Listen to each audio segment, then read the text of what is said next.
अस्सलाम वालेकुम स्टूडेंट्स, मैं हूं अरशद अजीज, आपका फिजिक्स टीचर। आज हम डिस्कस करने जा रहे हैं लेक्चर नंबर 12 को। लेक्चर नंबर 12 एक्चुअली बेस कर रहा है स्टेप स्कीम ऑफ स्टडीज के अकॉर्डिंगली यूनिट नंबर 2 की फर्स्ट डिवीजन पर। जी स्टूडेंट्स, हम एक्चुअली पढ़ना चाह रहे हैं यहां पर मोशन एंड फोर्स के मतलब। जो आज हम डिस्कस करेंगे उनमें से कुछ बेसिक से कॉन्सेप्ट्स हैं, जैसे displacement, distance, speed, velocity and acceleration. ये बेसिक सी डेफिनेशन होगी, इनके कुछ कॉन्सेप्ट्स डिस्कस करेंगे। इसके अलावा वेलोसिटी टाइम ग्राफ है। देन हम इक्वेशन ऑफ मोशन को डिस्कस करेंगे, इसके रिलेटेड प्रॉब्लम्स को भी डिस्कस करेंगे। लॉज ऑफ मोशन है, कुछ इंफॉर्मेशन होंगी ऑब्वियसली। डेफिनेशन है मोमेंटम की, इंपल्स की, और फिर हमने साथ में पढ़ना है कंजर्वेशन ऑफ मोमेंटम। एक रिलेशन पढ़ेंगे force and rate of change of momentum के दरमियान। Elastic collision in one dimension हमारा सेकंड लास्ट टॉपिक होगा, और लास्ट टॉपिक हमारे पास आज के लिए होगा प्रोजेक्टाइल मोशन। तो स्टार्ट करते हैं डेफिनेशन डिस्टेंस एंड डिस्प्लेसमेंट से। जी देखिएगा, बेसिक सा डिफरेंस क्या होता है डिस्टेंस और डिस्प्लेसमेंट में। हम डिस्टेंस को क्या बोलते हैं? Distance is actually the length of the path covered by the moving body. हम total length of the path भी बोलते हैं। देखिए ना, एक पार्टिकल है, वो पॉइंट ए से मूव करता हुआ पॉइंट बी पर गया। जो total length of the path था जिस पर वो मूव करता हुआ पॉइंट ए से पॉइंट बी पर चला गया, ये हमारे पास डिस्टेंस कहलाता है। डिस्टेंस हमारे पास एक स्केलर क्वांटिटी है। आप देख रहे हैं पॉइंट टू पॉइंट इसकी डायरेक्शन क्या कर रही है? चेंज कर रही है। तो इसका मतलब है डिस्टेंस की स्पेसिफिक डायरेक्शन नहीं होती, स्केलर क्वांटिटी हो गई। इसके यूनिट्स क्या होंगे? मीटर। किससे रिप्रेजेंट किया जाता है? जनरली हम इसे एस के लेटर से रिप्रेजेंटेशन देते हैं। एक बात और याद रखिएगा, अगर एक पार्टिकल मूव कर रहा है तो किसी भी सूरत में उसका डिस्टेंस जो है वो जीरो नहीं हो सकता। अभी इस पॉइंट को फर्दर एक्सप्लेन भी करते हैं। अब डिस्प्लेसमेंट क्या है? Displacement is actually the shortest distance between these two points. ये पार्टिकल मूव करके ए से बी पर गया, तो ए से बी का total length of the path क्या था? डिस्टेंस। इनके दरमियान जो शॉर्टेस्ट डिस्टेंस होगा, यही इनका लाइन शॉर्टेस्ट डिस्टेंस को रिप्रेजेंटेशन दे रही है। ये शॉर्टेस्ट डिस्टेंस किस चीज को रिप्रेजेंटेशन दे रहा है? डिस्प्लेसमेंट को।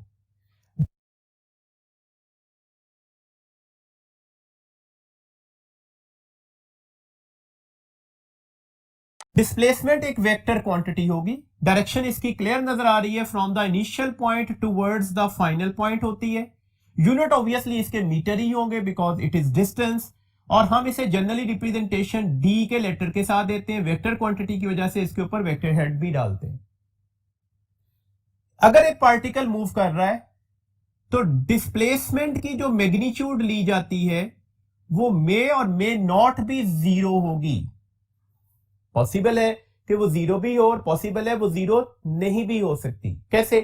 अगर ये पार्टिकल क्लोज पाथ पर मूव करे, क्लोज पाथ का मतलब है उसका इनिशियल और फाइनल पॉइंट्स क्या हो गए? Same point. यहां से चला मूव करते हुए इसी जगह पर वापस आ जाए, तो ऑब्वियसली डिस्प्लेसमेंट क्या हो जाएगा? जीरो। क्या डिस्टेंस जीरो होगा?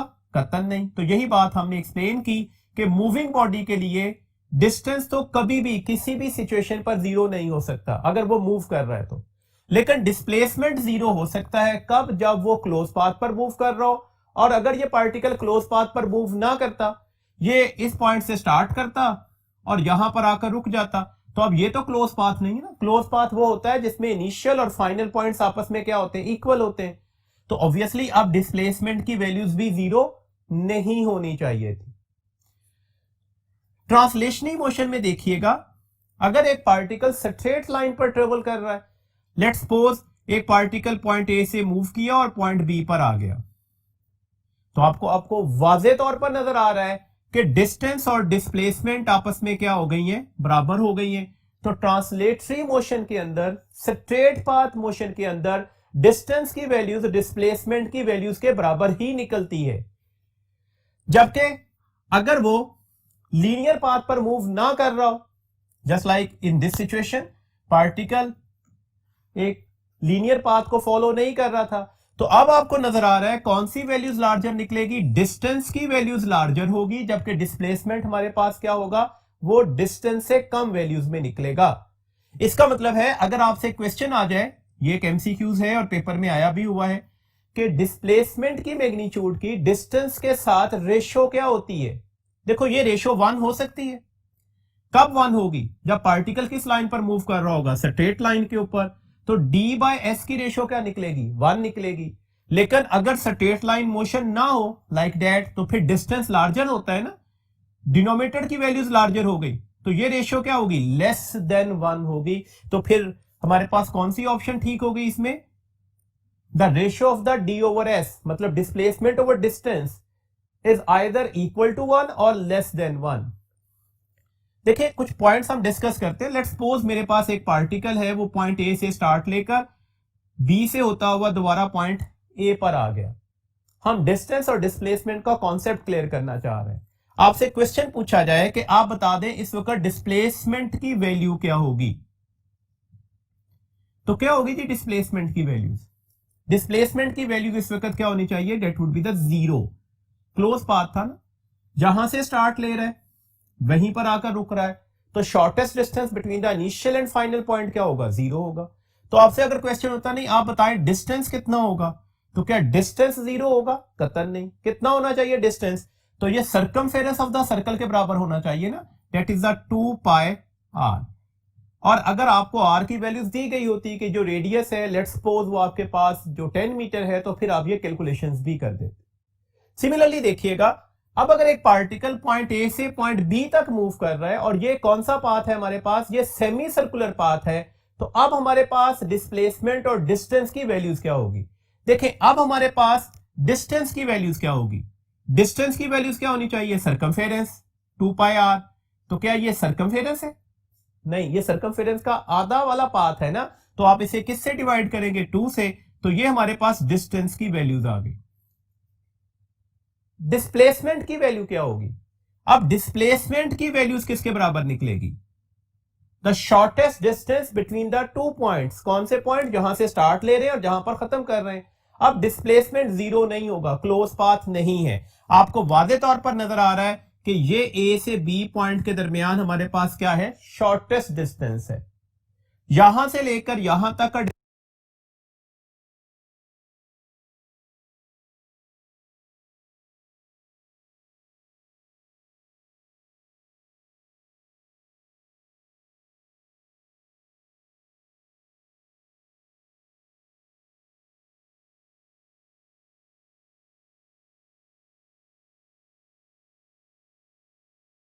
डिस्टेंस क्या कहलाता है, 1 of the radius.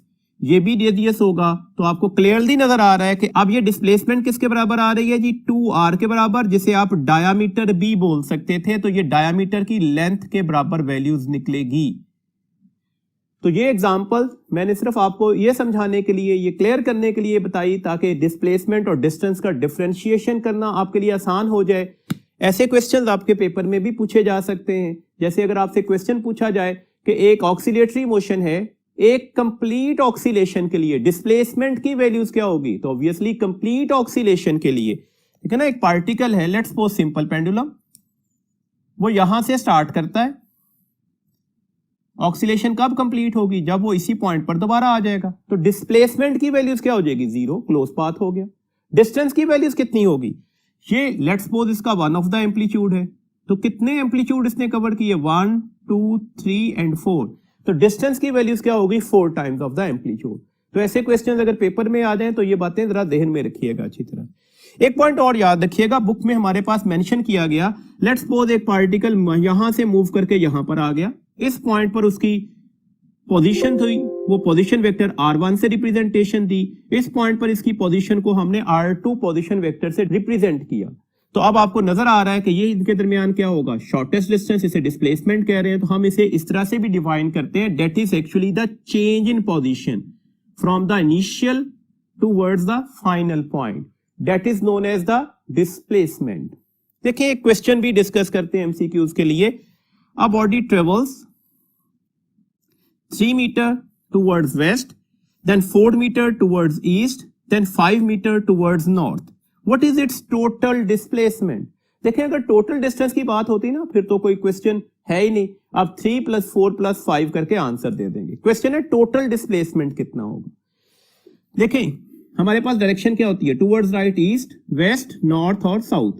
3 meter towards west आया, फिर 4 मीटर टुवर्ड्स ईस्ट चला गया और 5 मीटर टुवर्ड्स नॉर्थ चला गया। तो आपको क्लियरली ये दो वेक्टर्स बता रहे हैं कि इसमें डिस्प्लेसमेंट जो होगी वो जस्ट 1 मीटर टुवर्ड्स ईस्ट निकलेगी, ये 3 मीटर और ये 4 मीटर। और यहां पर एक दूसरा वेक्टर भी अवेलेबल है, डेट इज द 5 मीटर। अब आपने इनके दरमियान जो शॉर्टेस्ट डिस्टेंस लेना है वो नजर आ रहा है कि ये होगा। तो अब इसकी वैल्यूज आप कैसे कैलकुलेट करेंगे? तो इसकी वैल्यूज कैलकुलेट करने के लिए जिसे आप डिस्प्लेसमेंट कह रहे हैं, क्या करना पड़ेगा, पाइथागोरस थ्योरम लगाना पड़ेगा। डेट इज 1 का square plus 5 square whole under root, that's why that could be taken as the 26 under root meter. एक पॉइंट और याद रखिएगा, देखें अगर हम कहते कि ट्रेवल इस तरह से कर रहा है, 4 मीटर ईस्ट गया, 5 मीटर नॉर्थ गया, देन 3 मीटर वेस्ट गया, आप बताएं डिस्प्लेसमेंट क्या होगी? तो अभी भी यही होगी। मतलब मैंने ये कहा कि अगर D1 plus D2 plus D3 आप कोई डिस्प्लेसमेंट्स ले रहे हैं, उन्हें ऐड करके आंसर लेंगे, वही आंसर किसका निकलेगा, D3 plus D1 plus D2। It means that आप डिस्प्लेसमेंट्स का ऑर्डर चेंज कर दें, आंसर पर फर्क नहीं पड़ेगा। तो कौन सी प्रॉपर्टी को ओबे कर रहा है, कम्यूटेटिव प्रॉपर्टी को ओबे कर रहा है। तो डेट्स व्हाई आपने फोकस ये करना होता है कि हमारे पास जैसे ईस्ट और वेस्ट एक ही लाइन पर हैं, इन वेक्टर्स को डिस्कस किया करें, यहां से इनका रिजल्टेंट मिलेगा। नॉर्थ एंड साउथ एक ही लाइन पर है तो इन वेक्टर्स को अलग डिस्कस करेंगे, क्योंकि इनका हमारे पास जो है वो रिजल्टेंट क्या होगा, वो आपस में सम या सबट्रैक्ट करके लिया जाएगा अकॉर्डिंग टू द सिचुएशंस। जी नेक्स्ट हमारे पास जो है वो स्पीड और वेलोसिटी का कंपैरिजन है। सबसे पहला पॉइंट है जी स्पीड। स्पीड क्या है? Speed is actually the time rate of change of distance. जब हम time rate of change of distance लेते हैं तो that is the speed. Speed को हम v से रिप्रेजेंट करते हैं, that is s/t, delta s by delta t भी लिखा जा सकता है, s फॉर द डिस्टेंस। ये एक स्केलर क्वांटिटी है, यूनिट्स इसके मीटर पर सेकंड होंगे। फॉर अ मूविंग बॉडी, याद रखिएगा किसी भी मूविंग बॉडी के लिए, अभी हमने डिस्कस किया डिस्टेंस तो कभी भी जीरो नहीं होगा। जब ये वैल्यूज कभी भी जीरो नहीं होगी तो इसका मतलब क्या हुआ, उसका स्पीड भी कभी जीरो नहीं हो सकती। वेलोसिटी, वेलोसिटी क्या है जी, the time rate of change of, ये कीवर्ड है, डिस्प्लेसमेंट।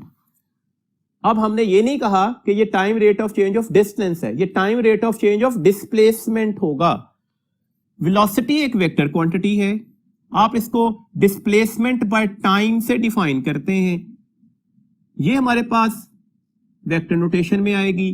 इसके यूनिट्स क्या होंगे, तो obviously same as the speed, meter per second.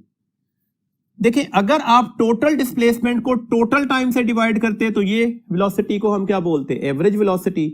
और अगर आप किसी खास मोमेंट ऑफ टाइम, किसी खास इंटरवल ऑफ टाइम की वेलोसिटी ले रहे होते तो हम इसे क्या बोलते हैं, ये हमारे पास इंस्टेंटेनियस वेलोसिटी होती। अच्छा जी एक बात और याद रखिएगा, वेलोसिटी अगर वेक्टर क्वांटिटी है तो ऑब्वियसली इसमें दो फैक्टर्स होंगे, नंबर 1 इट्स मैग्नीट्यूड और नंबर 2 इट्स डायरेक्शन। तो हमें इन दोनों को कंसर्न मैटर के साथ लेकर चलना होगा। फॉर अ मूविंग बॉडी, किसी भी मूविंग बॉडी के लिए एवरेज वेलोसिटी जीरो हो सकती है, कब, जब पार्टिकल किस पर मूव कर रहा होगा, क्लोज पाथ पर। क्लोज पाथ का मतलब क्या है, इनिशियल और फाइनल पॉइंट्स क्या हो गए, सेम।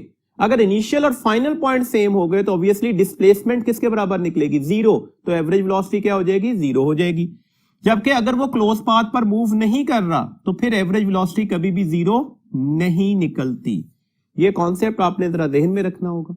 अच्छा एक क्वेश्चन देखते हैं ताकि हम स्पीड और वेलोसिटी के दरमियान में डिफरेंशिएशन कर सके।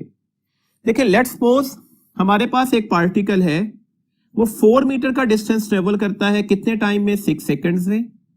देन यहां से वो टुवर्ड्स नॉर्थ मूव कर जाता है और 3 मीटर का डिस्टेंस ट्रेवल करता है, कितने टाइम के अंदर, 4 सेकंड्स के अंदर।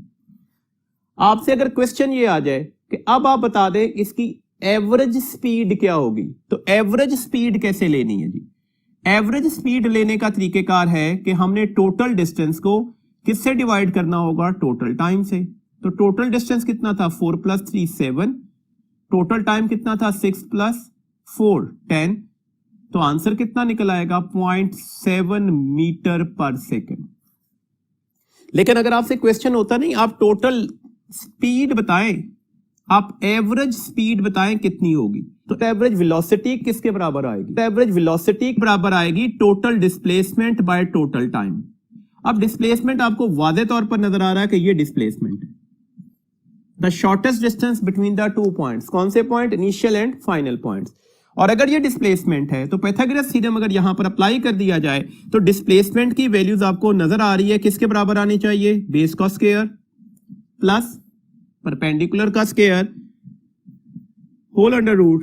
तो that's why 16 + 9 under root, that is 25 under root. तो this one is the 5 metre. तो ये तो निकल आया 5 मीटर, जबकि इसे टोटल टाइम से डिवाइड करना था तो टाइम तो 10 सेकेंड ही है ना। तो डेट्स वाई ये 1/2 मीटर पर सेकेंड या 0.5 मीटर पर सेकेंड के बराबर वैल्यूज निकली। तो इस तरह से अगर आपको एवरेज स्पीड कैलकुलेट करने के लिए कहा जाए तो आप टोटल डिस्टेंस लेंगे, और अगर एवरेज वेलोसिटी कैलकुलेट करने के लिए कहा जाए तो एवरेज वेलोसिटी के लिए टोटल डिस्प्लेसमेंट को टोटल टाइम से डिवाइड करते हैं। तो ये एक माइन्यूट सा डिफरेंस था। देखिए एवरेज स्पीड के लिए ना कुछ फॉर्मूलाज हमारे पास जहन में होने चाहिए। जनरली स्टूडेंट्स एक ही फॉर्मूला एवरेज स्पीड के लिए जानते हैं, वही अप्लाई कर रहे होते हैं, v1 + v2/2। लाजमी नहीं है कि हर दफा यही फॉर्मूला अप्लाई होगा, मैं कंडीशंस के अकॉर्डिंगली फॉर्मूला को डिस्कस कर लेता हूं। देखें हमारे पास अगर एक पार्टिकल इस तरह से मूव कर रहा है कि उसके जो दो डिस्टेंसेस हैं वो मैग्नीट्यूड में बराबर है। लेट्स सपोज वो पहला जो इंटरवल तय करता है ना वो 10 मीटर का था, दूसरा भी 10 मीटर का है, लेकिन इन दोनों डिस्टेंसेस के लिए जो टाइम इंटरवल्स हैं वो सेम नहीं है, तो फिर एवरेज स्पीड का फॉर्मूला सिंपल नहीं रहता। अब ये फॉर्मूला होता है, ये बात अपने जहन में अच्छी तरह से रखनी है। इस फॉर्मूला को कहते हैं 2v1 v2/v1 + v2। जैसे फॉर एग्जांपल एक व्हीकल है, वो लाहौर से चलती है इस्लामाबाद तक के लिए। लाहौर से इस्लामाबाद तक जाने के लिए उसकी जो स्पीड थी वो 60 km/h थी। फिर इस्लामाबाद से वापस चलती है और लाहौर आ जाती है। अब उसकी स्पीड क्या है? 40 km/h। देखिए ना, लाहौर से इस्लामाबाद जाने के लिए अगर उसका डिस्टेंस लेट्स सपोज 300 किलोमीटर था, तो ऑब्वियसली इस्लामाबाद से वापस लाहौर आते हुए भी डिस्टेंस क्या होगा? 300 किलोमीटर ही होगा ना। तो S1 तो S2 के बराबर आ गया। जाते हुए स्पीड कुछ और है, वापस आते हुए स्पीड कुछ और है, तो क्या दोनों दफा टाइम एक जैसा लगा? कतई नहीं। तो टाइम तो बराबर नहीं निकले।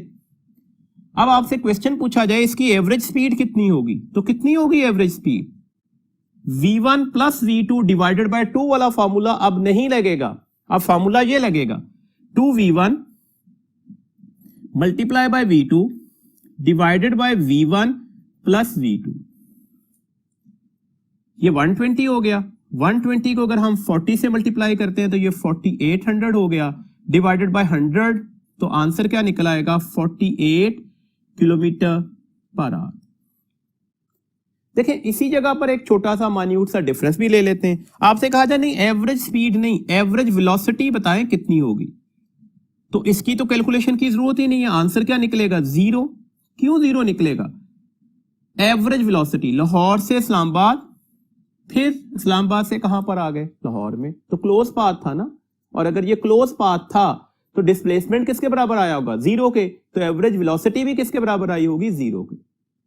अच्छा जी, सेकंड फॉर्मूला देखिएगा जो हम कॉमनली यूज करते हैं, S1 S2 के बराबर नहीं होना चाहिए, जबकि टाइम इंटरवल्स आपस में क्या हैं? वो बराबर होने चाहिए। तो उस वक्त हमारे पास जो एवरेज स्पीड का फॉर्मूला है वो निकलेगा v1 + v2 डिवाइडेड बाय 2। तो कंडीशंस के अकॉर्डिंगली फॉर्मूला का चॉइस लेना होगा।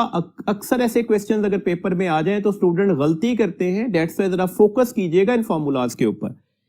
अच्छा, अगर अगली बात आ जाए S1 S2 के बराबर है, T1 भी T2 के बराबर है, तो फिर तो ऑब्वियसली बात है ना, एवरेज स्पीड ही एक्चुअली इंस्टेंटेनियस स्पीड ही के बराबर होगी। यूनिफॉर्म स्पीड से मूव कर रहा था ना यहां पर। अच्छा, ना S1 S2 के बराबर है, ना T1 T2 के बराबर है, ये आपस में इक्वल्स ही नहीं है, ये भी इक्वल्स नहीं है, टाइम इंटरवल्स भी इक्वल नहीं है, डिस्टेंस भी इक्वल नहीं है। तो अब एवरेज स्पीड कैसे ली जाएगी? तो जितने भी डिस्टेंस दिए गए थे उन सबको ऐड कर दें, s1 प्लस s2, अगर तीसरा होता तो plus s3 and so on, divided by total time t1 plus t2 plus t3 and so on. तो इस तरह से आपके पास 4 डिफरेंट कंडीशंस पर एवरेज स्पीड ली जा सकती है। इन चारों फार्मूलाज को विद कंडीशंस याद रखिएगा। क्वेश्चन में कंडीशंस ढूंढने के बाद ये फार्मूलाज अप्लाई होते हैं, जैसे एक कंडीशन को मैंने यहां पर डिस्कस भी किया। हमारे पास अगली क्वांटिटी है जी एक्सेलेरेशन। एक्सेलेरेशन क्या है? Acceleration is actually the time rate of change of velocity. आप इसे लिखते कैसे हो? एक्सेलेरेशन के लिए स्मॉल ए का लेटर लिख दें और rate of change of velocity लिख दिया। वेक्टर क्वांटिटी है, यूनिट्स मीटर पर सेकंड स्क्वायर होंगे।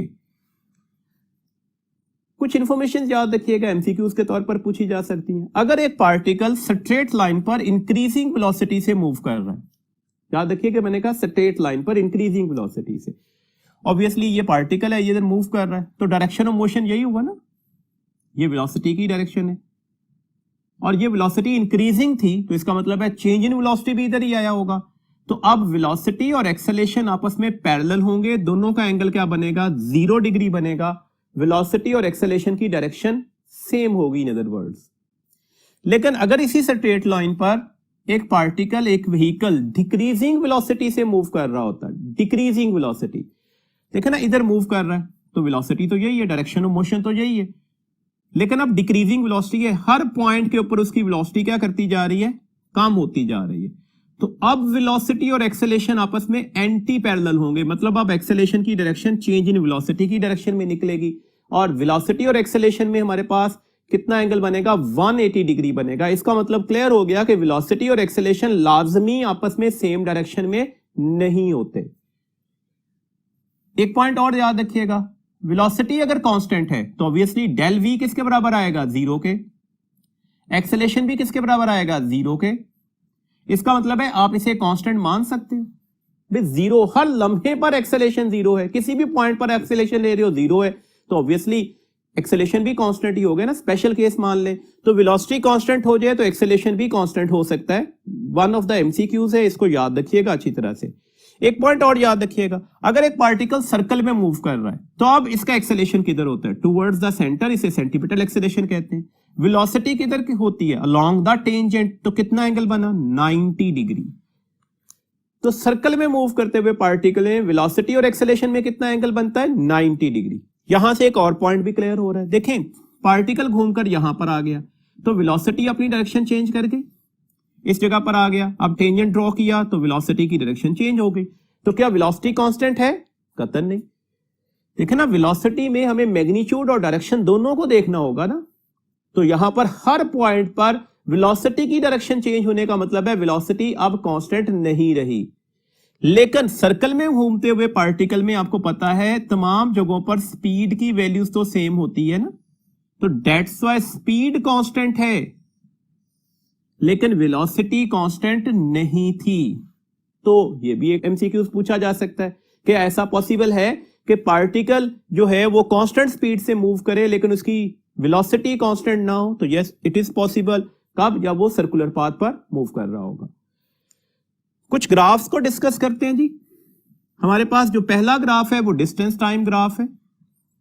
देखिए डिस्टेंस टाइम ग्राफ में डिस्टेंस को हम किसके लॉन्ग लेंगे? वाई एक्सिस के, और टाइम को किसके लॉन्ग लिया जाता है?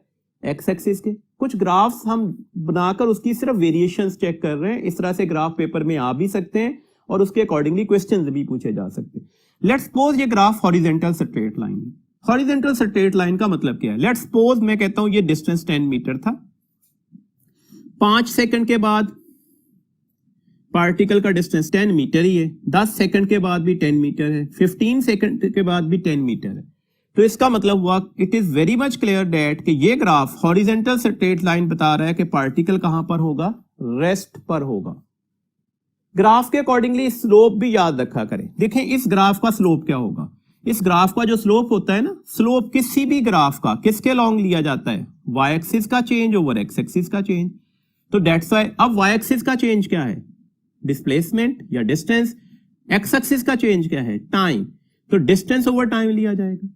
इस जगह के ऊपर पार्टिकल अगर रेस्ट में है तो वेलोसिटी अभी हमने कहा 0 होनी चाहिए ना, तो ऑब्वियसली ये ग्राफ भी हमें ये बता रहा है कि इसकी वेलोसिटी क्या होगी, 0 होगी।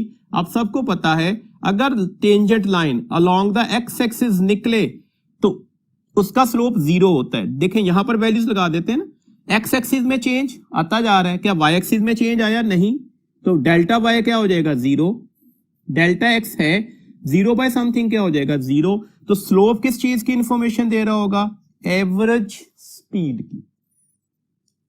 अच्छा जी, ग्राफ ऐसे भी हो सकता था, ये स्ट्रेट लाइन ही है लेकिन ये इंक्रीजिंग हाइट की स्ट्रेट लाइन है। आपको नजर आ रहा है कि जैसे जैसे आप टाइम इंटरवल बढ़ाते जा रहे हैं ना, हाइट ऑफ डेट लाइन भी क्या करती जा रही है, बढ़ती जा रही है। अब ये ग्राफ किस चीज को रिप्रेजेंटेशन दे रहा है, ये ग्राफ रिप्रेजेंटेशन दे रहा है कि पार्टिकल जो है वो मूव कर रहा है और उसका जो डिस्टेंस है ना वो इक्वल टाइम इंटरवल्स में इक्वली बढ़ रहा है। मतलब अगर 5 सेकंड में ये चेंज 10 मीटर था तो अगले 5 सेकंड में भी चेंज 10 मीटर का होगा, अगले 5 सेकंड में भी चेंज 10 मीटर का ही होगा। दिस मीन्स दैट आप इसे कह सकते हो कि आप पार्टिकल यूनिफॉर्म वेलोसिटी से मूव कर रहा है, इक्वल टाइम इंटरवल में इक्वल चेंज आ रहा है ना डिस्प्लेसमेंट का या डिस्टेंस का, तो डेट से हम इसे कह सकते हैं कि यूनिफॉर्म स्पीड से या यूनिफॉर्म वेलोसिटी से मूव कर रहा होगा पार्टिकल। तो अब आपके पास ये इंफॉर्मेशन इस ग्राफ से आ रही थी। अच्छा, अगर लेट्स सपोज आपसे ये कहा जाता कि ये जो टाइम था ना, ये 10 सेकंड का ग्राफ हमने बनाया हुआ और यहां पर आपके पास जो वैल्यूज थी ना, लेट्स सपोज वो 20 मीटर। आप बता दें इस वक्त इसकी एवरेज स्पीड क्या होगी, तो क्या होगी जी एवरेज स्पीड। अभी हमने बोला स्लोप किसको बताएगा, एवरेज स्पीड को। तो स्लोप कैसे लेंगे हम, यहां पर हमारे पास एवरेज स्पीड का मतलब है हमने स्लोप ही लेना है। वाई एक्सिस का चेंज कितना है जी 20 डिवाइडेड बाय एक्स एक्सिस का change, this one is the 10। तो आंसर क्या निकल आएगा, this one is the 2 meter per second. अच्छा, इस तरह से भी क्वेश्चन हो सकता था, आपसे कहा जाए कि ये वैल्यूज तो हमें नहीं पता क्या है, हाँ ये जरूर पता है कि ये एंगल है 30 डिग्री, आप बता दें स्पीड क्या होगी।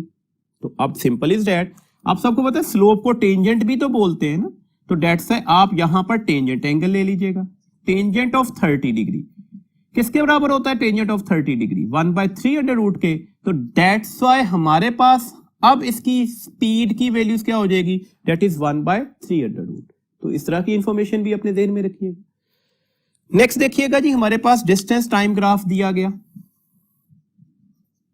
अब आप देखिएगा हर पॉइंट पर, यहां पर आप ये टेंजेंट लाइन ड्रॉ करेंगे, इस पॉइंट पर आपके पास ये टेंजेंट लाइन होगी, इस पॉइंट पर ये टेंजेंट लाइन होगी और यहां पर ये टेंजेंट लाइन। आप देखें टेंजेंट लाइन कंटिन्यूअसली किधर मूव करती जा रही है, वाई एक्सिस से चली और किस क्या हो गई, एक्स एक्सिस के पैरेलल हो गई।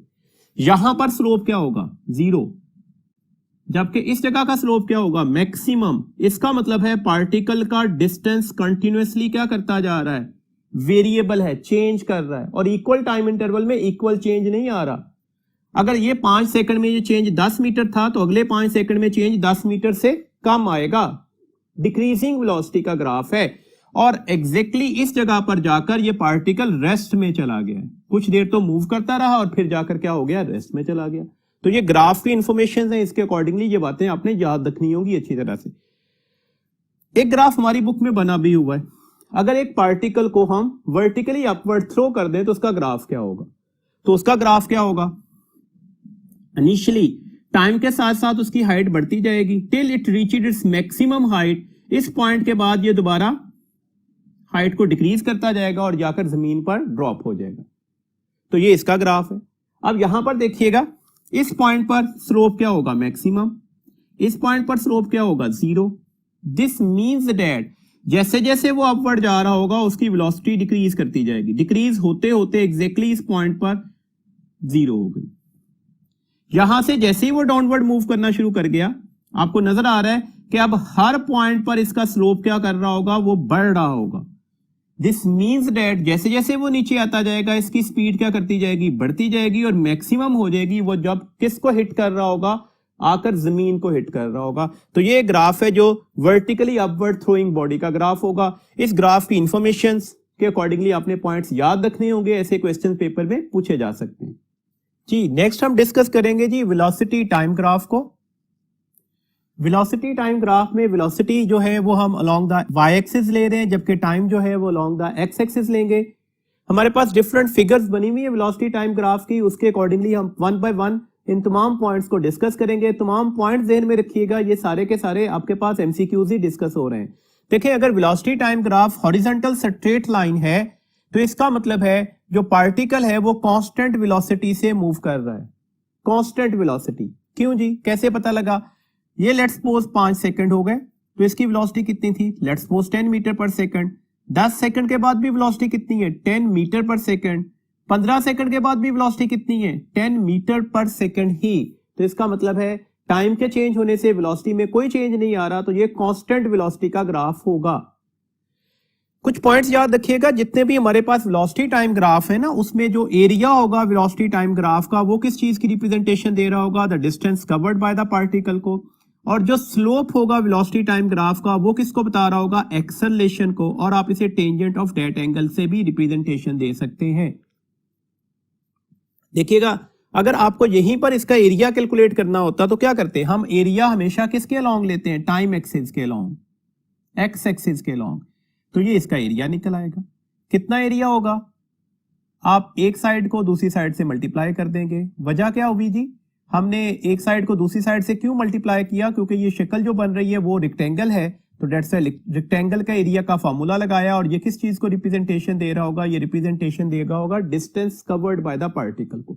अगर आपको दे दिया जाता कि यहाँ पर 20 मीटर पर सेकंड की वैल्यूज है और ये 5 सेकंड है, तो 20 मल्टीप्लाई बाय 500 मीटर इसका डिस्टेंस कवर्ड होता। और अगर आप डिस्टेंस कवर्ड कैलकुलेट करने के लिए कहा जाता तो आप आसानी से कैलकुलेट कर देते। यहां पर इसका स्लोप किसकी इंफॉर्मेशन दे रहा है? एक्सेलेरेशन की। आपको यहां पर नजर आ रहा है कि अब स्लोप किसके बराबर होता है बच्चे? That is the y axis का चेंज ओवर एक्स एक्सिस का चेंज। क्या वाई एक्सिस में कोई चेंज आ रहा है? नहीं। 0 बाय समथिंग क्या होता है? 0। तो डेट्स है, ये आपको मेंशन कर रहा है कि यहां पर जो हमारे पास एक्सेलेरेशन है at that point, that is the 0। क्यों एक्सेलेरेशन 0 है? क्योंकि वेलोसिटी में चेंज भी किसके बराबर आया था? वो 0 के बराबर आया था। अगला ग्राफ डिस्कस कीजिएगा। ये भी हमारे पास एक स्ट्रेट लाइन है, लेकिन आपको नजर आ रहा है ये इंक्रीजिंग हाइट की स्ट्रेट लाइन है। इसका मतलब है अब पार्टिकल कैसे मूव कर रहा है? ये पार्टिकल मूव कर रहा होगा यूनिफॉर्म वेलोसिटी से, और ये यूनिफॉर्म वेलोसिटी इंक्रीजिंग वेलोसिटी होगी। हर लम्हे पर वेलोसिटी में इंक्रीज आ रहा है। इक्वल टाइम इंटरवल में इक्वल वेलोसिटी का चेंज आ रहा होगा। इसका मतलब हुआ ये पार्टिकल कांस्टेंट एक्सेलेरेशन से मूव कर रहा है। इसका एक्सेलेरेशन क्या होगा? वो कांस्टेंट होगा। देखे ना, अगर आपसे कुछ वैल्यूज दे दी जाती along the y axis and along the x axis, तो आपसे कहा जाता है एक्सेलेरेशन मालूम कर दे। तो जैसे अभी हमने डिस्टेंस टाइम ग्राफ में पढ़ा, तो आप एक्सेलेरेशन मालूम कर सकते थे। अगर आपसे ये एंगल मेंशन कर दिया जाता कि ये 30 डिग्री है, 45 डिग्री है, 60 डिग्री है, और आप बता दें कि एक्सेलेरेशन पार्टिकल का क्या होगा, तो आप टेंजेंट ऑफ दैट एंगल ले लेंगे, तो फिर भी एक्सेलेरेशन की वैल्यूज आ जाएगी। और अगर आप इस ग्राफ का एरिया लेना चाहें, अब एरिया किसके बराबर आएगा? कौन सी शक्ल बन रही है आपके पास? Right angle triangle. एरिया बराबर आएगा हाफ बेस इनटू हाइट के, तो that is also the distance. तो डेट्स है, आपने ग्राफ की फिगर पर फोकस करना है। रेक्टेंगल बनी है तो रेक्टेंगल का एरिया ले लेंगे, ट्राइंगल बनी है तो ट्राइंगल का एरिया ले लेंगे। वो किस चीज को रिप्रेजेंटेशन दे रहा होगा? वो रिप्रेजेंटेशन देगा होगा डिस्टेंस कवर्ड को। और याद रखिएगा ये area along the x axis या टाइम एक्सिस पर लेना होगा आपने। अगला ग्राफ डिस्कस करते हैं। ये आपके पास एक कर्व्ड लाइन है। अब यहां पर आपको नजर आ रहा है कि टाइम इंटरवल के साथ साथ वेलोसिटी बढ़ती जा रही है, तो ये वेलोसिटी इंक्रीजिंग का ग्राफ है, लेकिन कर्व लाइन बता रही है कि ये नॉन यूनिफॉर्मली इंक्रीज कर रही होगी। नेक्स्ट पॉइंट देखिएगा, अगर मैं यहां पर टेंजेंट ड्रॉ करूं तो ये लाइन आएगी, इस जगह पर टेंजेंट लाइन ये होगी, like that and so on. तो इसका मतलब है आपको ये भी नजर आ रहा है कि वेलोसिटी भी बढ़ रही है और एक्सेलरेशन भी यहां पर पॉइंट टू पॉइंट क्या करता जा रहा है? बढ़ता जा रहा होगा। तो डेट से पॉजिटिव एक्सेलरेशन है और एक्सेलरेशन इंक्रीजिंग होगा। वेलोसिटी नॉन यूनिफॉर्मली इंक्रीज कर रही है। नेक्स्ट पॉइंट पर आइएगा, हमारे पास ये वाला ग्राफ है, अब भी कर्व लाइन है। अब देखिएगा, अब हमारे पास पॉइंट क्या होगा? इस पॉइंट पर हमारे पास टेंजेंट लाइन ये होगी, इस पॉइंट पर टेंजेंट लाइन ये होगी, इस पॉइंट पर टेंजेंट लाइन ये होगी। देखिए, आपको अभी भी नजर आ रहा है टाइम के साथ साथ वेलोसिटी बढ़ रही है, वेलोसिटी इंक्रीज कर रही है, लेकिन ये नॉन यूनिफॉर्मली इंक्रीजिंग वेलोसिटी का ग्राफ है। तो दोनों में डिफरेंस क्या है? यहां पर हमने क्या बोला था, एक्सेलेरेशन हर पॉइंट पर क्या करता जा रहा है, बढ़ता जा रहा है। यहां पर एक्सेलेरेशन हर पॉइंट पर क्या है, मैक्सिमम है, और फिर यहां पर जाकर क्या हो गया, जीरो हो गया। तो इसका मतलब है यहां पर हर पॉइंट पर जो एक्सेलेरेशन होगा वो डिक्रीज कर रहा होगा, जबकि इस जगह पर हर पॉइंट पर एक्सेलेरेशन क्या कर रहा था, वो इंक्रीज कर रहा था। बट याद रखिएगा यहां पर भी एक्सेलेरेशन क्या होगा, पॉजिटिव होगा। रीजन इज दैट वेलोसिटी बढ़ रही थी ना, इस जगह पर भी एक्सेलेरेशन की वैल्यूज कम तो हो रही होगी। मतलब अगर लेट्स सपोज पहले 5 सेकंड में वो एक्सेलेरेशन 10 मीटर पर सेकंड स्क्वायर था, तो अगले 5 सेकंड में या उससे अगले टाइम इंटरवल में वो 10 मीटर पर सेकंड स्क्वायर से थोड़ा कम हो चुका होगा, 8 मीटर पर सेकंड स्क्वायर, 7 मीटर पर सेकंड स्क्वायर। लेकिन नेगेटिव की वैल्यूज नहीं आ रही, तो होगा एक्सेलेरेशन यहां पर भी पॉजिटिव ही। ये ग्राफ हमारी बुक में बना हुआ है, और ये ग्राफ एक ऐसे पार्टिकल का है जिसे हमने थ्रोइंग अपवर्ड किया है। अगर मैं किसी भी पार्टिकल को अपवर्ड थ्रो कर दूं, तो आपको पता है जैसे ही आपके हाथ से निकलेगा वेलोसिटी मैक्सिमम होगी, जैसे जैसे अपवर्ड जाता जाएगा वेलोसिटी कम होते होते जीरो हो जाएगी हाईएस्ट पॉइंट पर। तो ये अपवर्ड मोशन का ग्राफ है। अपवर्ड मोशन में टाइम जीरो पर वेलोसिटी मैक्सिमम थी, जैसे जैसे हमारे पास टाइम बढ़ता गया वेलोसिटी कम होते होते होते होते जीरो हो गई, हाईएस्ट पॉइंट के ऊपर जाकर वेलोसिटी जीरो हो चुकी होगी। दैट्स व्हाई ये हमारे पास अपवर्ड मोशन है। उसके बाद जब वो डाउनवर्ड मूव कर रहा होगा, तो हर पॉइंट पर उसकी वेलोसिटी क्या कर रही होगी, बढ़ रही होगी। बढ़ते बढ़ते बढ़ते बढ़ते कब क्या हो जाएगी जी, मैक्सिमम हो जाएगी। कब मैक्सिमम होगी, जब वो जमीन को हिट कर रहा होगा। तो दैट्स व्हाई ये हमारे पास डाउनवर्ड मोशन का ग्राफ है। अगर आप इस ग्राफ से आपसे कहा जाता कि आप डिस्टेंस कैलकुलेट कर दें, तो डिस्टेंस कैसे कैलकुलेट करना होगा, तो अब आपके पास इस तरह से ये दो ट्राइंगल्स बनेगी। कुछ डिस्टेंस इस एरिया का निकलेगा, कुछ डिस्टेंस इस एरिया का निकलेगा। कैसे लेना होगा, आपने इस राइट एंगल ट्राइंगल्स के एरियाज ही लेने होंगे। अगर आपसे डिस्टेंस कहा जाता तो आप इन दोनों को ऐड कर देते, और अगर डिस्प्लेसमेंट कहा जाता तो क्या करते, फिर इन दोनों में माइनस डिफरेंस लेते। ये बात अपने ध्यान में रखिएगा, क्योंकि एक अपवर्ड मोशन है और एक क्या है, डाउनवर्ड मोशन है। तो डिस्प्लेसमेंट के लिए जीरो करते, और अगर डिस्टेंस कहा जाएगा तो हम क्या कर देंगे, ऐड कर देंगे। ये बात हम डिस्टेंस और डिस्प्लेसमेंट के फैक्टर्स में भी कंप्रीहेंसिवली डिस्कस कर रहे हैं। अच्छा, एक बात और याद रखिएगा, ग्राफ चाहे अपवर्ड मोशन का हो चाहे डाउनवर्ड मोशन का हो, आपको वाज़े तौर पर नजर आ रहा है कि अब एक्सेलेरेशन जो होगा वो नेगेटिव लिया जाएगा। एक्सेलेरेशन नेगेटिव क्यों है, किसी भी दो पॉइंट्स को डिस्कस कर लेना, कोई भी ग्राफ के। लेट्स सपोज ये पॉइंट है इनिशियल और ये फाइनल है, तो आपको नजर आ रहा है T1 और ये T2 आ गई वैल्यूज। देखो T2 की वैल्यूज तो T1 से लार्जर ही है, ये तो बात अंडरस्टूड सी है। टाइम कंटिन्यूअसली ग्रेजुअली बढ़ रहा था, बट देखिएगा ये V1 है और ये V2 है। किसकी वैल्यूज लार्जर निकली, V1 की। एक्सेलेरेशन किसके बराबर आएगा, final minus initial divided by final time minus initial time. ये वाला आंसर किस में आ रहा होगा, नेगेटिव में। तो अब ये एक्सेलेरेशन कौन सा है, नेगेटिव एक्सेलेरेशन, जिसे हम माइनस जी के साथ भी रिप्रेजेंटेशन दे सकते हैं। तो ये पॉइंट्स आपने कुछ वेलोसिटी टाइम ग्राफ में अच्छी तरह से याद रखने थे।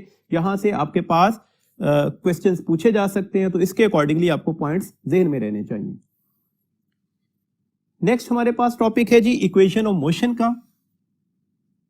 आप सबको पता है जी हमारे पास तीन इक्वेशंस ऑफ मोशन है। Number one is v f is equal to the v i plus a t, number second is s is v i t plus half a t square, number third is 2as is equal to the v f square minus v I square. आप सबको यह भी अच्छी तरह से पता होगा कि ये equation of motion uniform acceleration के लिए एप्लीकेबल है। अगर पार्टिकल वेरिएबल एक्सेलेरेशन से मूव कर रहा होगा तो हम ये इक्वेशन ऑफ मोशन एप्लीकेबल नहीं कर सकते। ये इक्वेशन ऑफ मोशन सिर्फ स्ट्रेट लाइन मोशन के लिए एप्लीकेबल होंगी, मतलब हम कर्व मोशन के लिए ये इक्वेशन ऑफ मोशन को अप्लाई नहीं कर सकते। नंबर थर्ड वन, हम वेलोसिटी और एक्सेलेरेशन की सिर्फ मैग्नीट्यूड कैलकुलेट कर सकते हैं। Number fourth one, initial velocity की डायरेक्शन पॉजिटिव ली जाएगी और तमाम बाकी क्वांटिटीज अगर इसी डायरेक्शन में हुई तो वो पॉजिटिव कंसीडर की जाती हैं, और अगर इससे अपोजिट डायरेक्शन में हुई तो वो नेगेटिव कंसीडर की जाती हैं। ये कुछ पैरामीटर से ये आपको अच्छी तरह से पता है। और अगर एक पार्टिकल को अगर आप अपवर्ड थ्रो कर दें जब वो डाउनवर्ड मूव कर रहा हो, मतलब under the action of gravity move कर रहा हो, तो यही इक्वेशन ऑफ मोशन में हम लिटिल बिट चेंज करके लिख लेते हैं, that is the v f, this one is equal to the v i plus a की जगह जी लगा देंगे। सिमिलरली एस की जगह हाइट लिख लेते हैं, तो ये v i t plus half g t square हो जाएगी। थर्ड इक्वेशन ऑफ मोशन हो जाएगी 2gh is equal to the v f square minus v I square. इसमें कुछ पैरामीटर्स भी आपको अच्छी तरह से पता है। अगर एक पार्टिकल को मैं अपवर्ड थ्रो करता हूं, लेट्स सपोज लाइक दैट, तो आपको अच्छी तरह से पता है कि इसकी इनिशियल वेलोसिटी जो है वो मैक्सिमम ली जाएगी, कंटिन्यूसली इसकी वेलोसिटी कम होती जाएगी, हाईएस्ट पॉइंट पर जाकर इसकी फाइनल वेलोसिटी क्या हो जाएगी, 0। तो ऐसे कॉन्सेप्ट अगर आपको पता होंगे तो आप यहां से न्यूमेरिकल प्रॉब्लम्स को आसानी से कैलकुलेट कर देंगे। यहां पर जो वैल्यू ऑफ जी है वो माइनस ली जाएगी और ये -10 मीटर पर सेकंड स्क्वायर ली जाएगी। माइनस क्यों ली हमने? माइनस इसलिए ले रहे हैं कि हमारे पास ये बता रहा है कि हमारे पास वेलोसिटी और एक्सेलरेशन अपोजिट डायरेक्शंस में है। 10 वैल्यूज क्यों ली? ताकि आसानी से कैलकुलेशन हो सके। 9.8 की जगह हम यहां पर 10 सिंपलिसिटी के लिए यूज कर रहे हैं। अगर एक पार्टिकल को हम डाउनवर्ड ड्रॉप कर रहे होते तो अब क्या होता, यहां पर इसकी इनिशियल वेलोसिटी 0 होगी, जबकि जैसे जैसे ये नीचे आता जाएगा इसकी वेलोसिटी बढ़ती जाएगी और जब ये जमीन को हिट कर रहा होगा इसकी मैक्सिमम वेलोसिटी आ जाएगी, ये फाइनल होगी। और अब वैल्यू ऑफ जी क्या ली जाएगी, ये +10 मीटर पर सेकंड स्क्वायर ली जाएगी।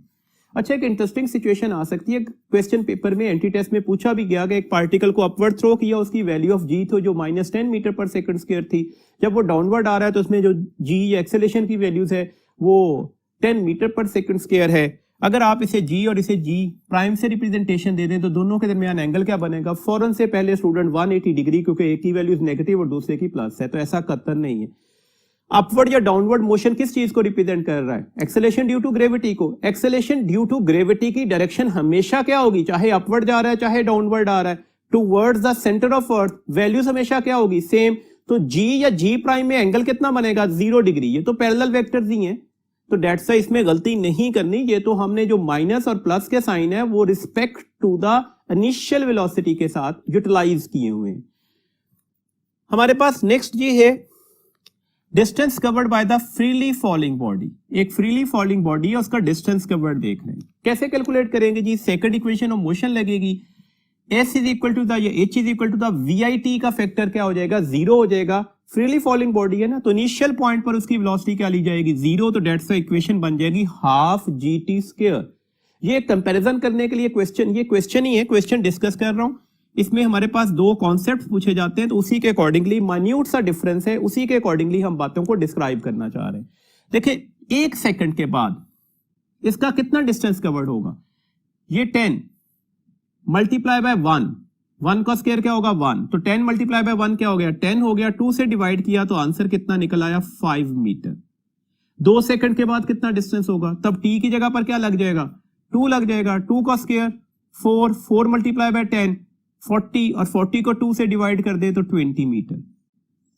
3 सेकंड के बाद उसका डिस्टेंस कितना हो चुका होगा, 3 का स्क्वायर क्या होगा, 9 multiply by 10 90 divided by 2 45 metre. मैंने ये कहा कि मैं ये पार्टिकल यहां से ड्रॉप कर रहा हूं, तो 1 सेकंड के बाद कितना डिस्टेंस कवर कर चुका होगा, 5 मीटर। 2 सेकंड्स के बाद कितना डिस्टेंस कवर कर चुका होगा, 20 मीटर। 3 सेकंड्स के बाद कितना डिस्टेंस कवर कर चुका होगा, 45 मीटर। ये जो 5 मीटर डिस्टेंस है ना, यहां से यहां तक है।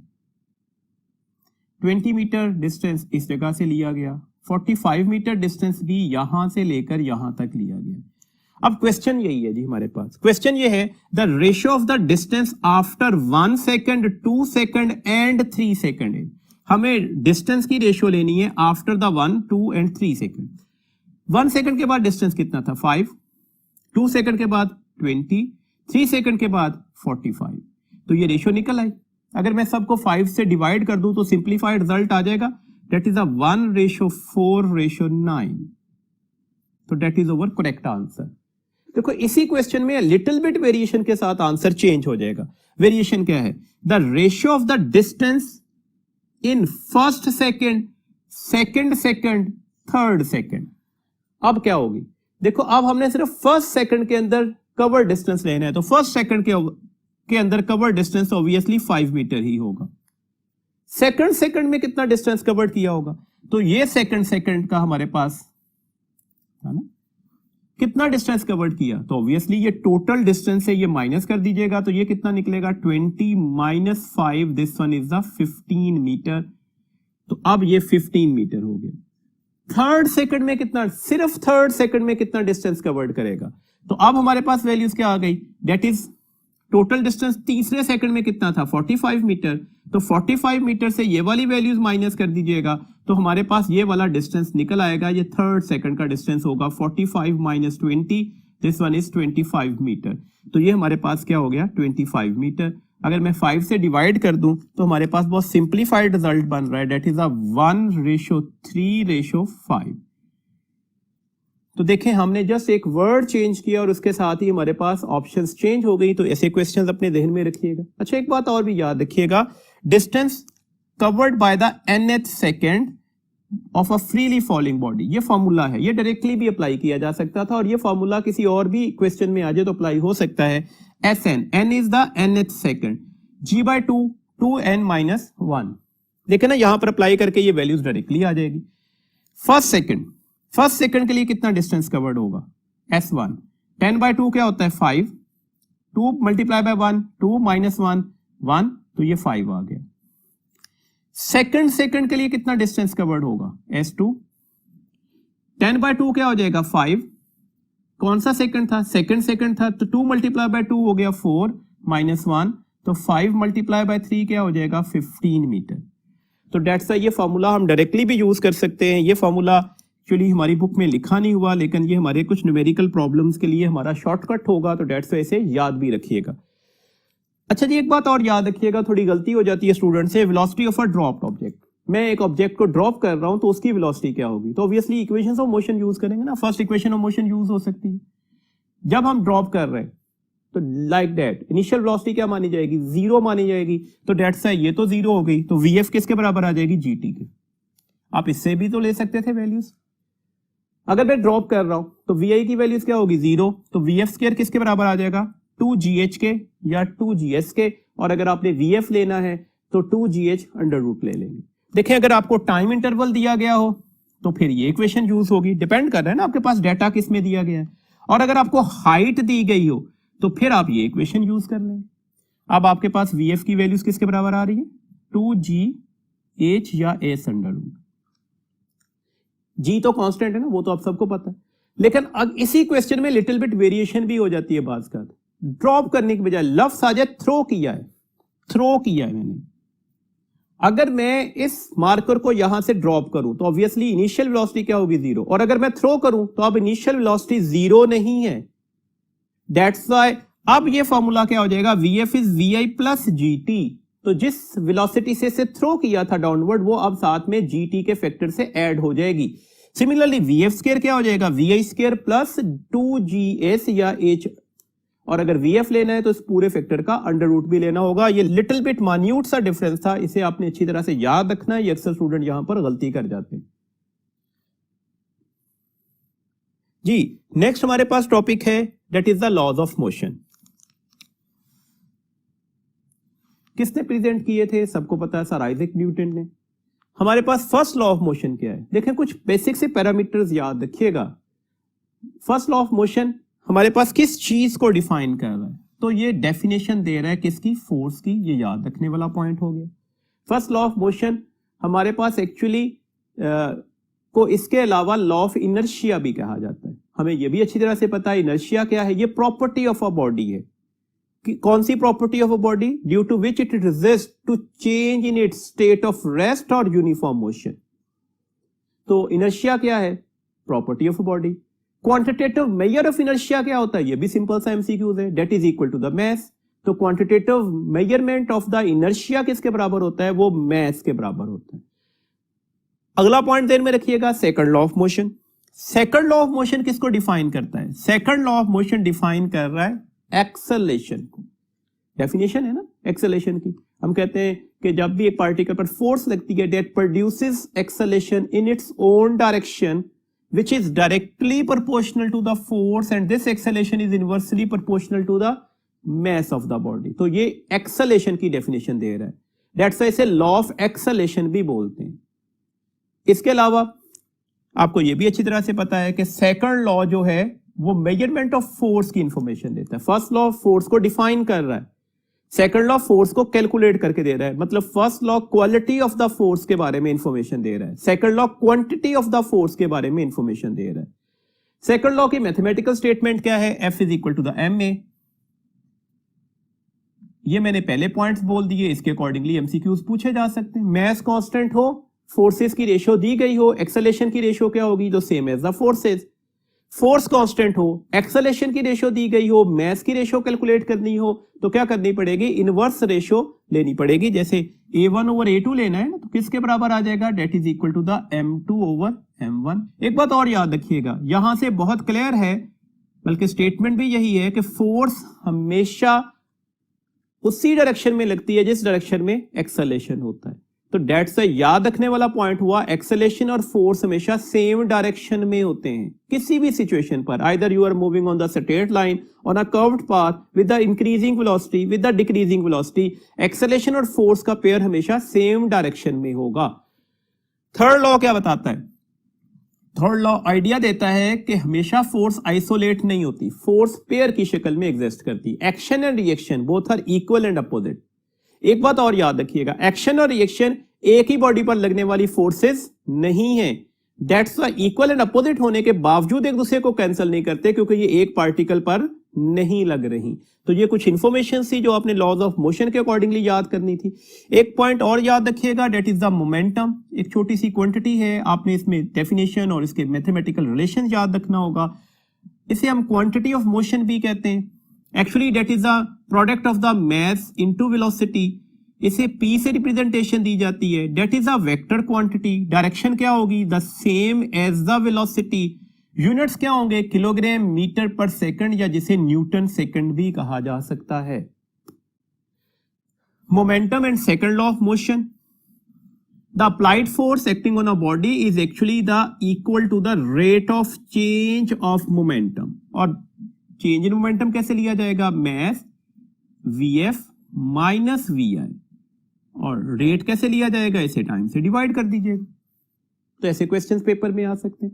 आपके पास मास गिवन हो, इनिशियल वेलोसिटी गिवन हो, फाइनल वेलोसिटी गिवन हो, और इसके साथ टाइम भी गिवन हो, और कहा जाए फोर्स कैलकुलेट कर दें, तो आप फोर्स कैलकुलेट कर सकते हैं। अच्छा जी, आपसे क्वेश्चन सिंपल भी हो सकता है। देखिए, आपसे कहा जाए कि ये एक ऑब्जेक्ट है, फ्रीली फॉलिंग ऑब्जेक्ट है, हैविंग द मास m। आप बता दें इसका rate of change of momentum किसके बराबर होगा। अभी हमने कहा rate of change of momentum किसके बराबर होता है, फोर्स के। तो फ्रीली फॉलिंग ऑब्जेक्ट पर फोर्स कौन सी चीज लगा रही होती है, ऑब्वियसली उसका वेट, अर्थ। तो डेट्स व्हाई ये किसके बराबर निकलेगा, डेट इज वेट। जिसे आप इसके अलावा क्या लिख सकते हो, mg लिख सकते हो, वेट ऑफ डेड बॉडी भी लिखा जा सकता है। तो ये आपके पास एक सिंपल सा एमसीक्यूज था जो एंटी टेस्ट के पेपर में पूछा भी गया। तो डेट्स व्हाई ये कॉन्सेप्ट जरा ध्यान में रखिएगा। नेक्स्ट क्वांटिटी है जी हमारे पास इंपल्स। इंपल्स क्या है, हम कहते हैं इंपल्स आई से रिप्रेजेंटेशन होती है, और ये F इंटू डेल्टा टी का प्रोडक्ट है। Very large variable force very small interval of time के लिए अगर लग रही हो तो हम कहते हैं ये इंपल्स है। अगर आप इस इक्वेशन पर फोकस कर रहे हैं तो ये चेंज इन मोमेंटम भी हो सकता है, और चेंज इन मोमेंटम को mvf माइनस vi भी लिखा जा सकता है। अब याद रखने वाला पॉइंट हो गया कि इंपल्स के यूनिट्स क्या होंगे, the same as momentum. This means that newton second या किलोग्राम मीटर पर सेकंड। नेक्स्ट पॉइंट याद रखिएगा, देखिएगा हमारे पास यहां पर इस एक्सप्रेशन पर फोकस कीजिएगा। टाइम इधर जाकर डिवाइड हो जाएगा, एफ और टाइम में कौन सा रिलेशन आ गया, इनवर्स। दिस मींस दैट अगर टाइम इंटरवल, कौन सा टाइम इंटरवल, इंपैक्ट का ज्यादा देर के लिए हो रहा है तो फोर्स कम लगती है। जैसे आपकी बुक में क्वेश्चन भी दिया गया कि कौन सी bullet knockdown to the bear लिए यूज की जा सकती है, लेड या रबर। तो ऑब्वियसली आंसर क्या होगा, रबर।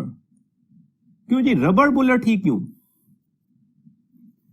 रबर बुलेट इस वजह से कि रबर बुलेट जब जाकर हिट करेगी तो उसका टाइम ऑफ इंपैक्ट ज्यादा हो जाएगा। टाइम ऑफ इंपैक्ट ज्यादा होगा तो वो कम फोर्स एक्सर्ट करेगी, तो नॉकडाउन कर सकती है।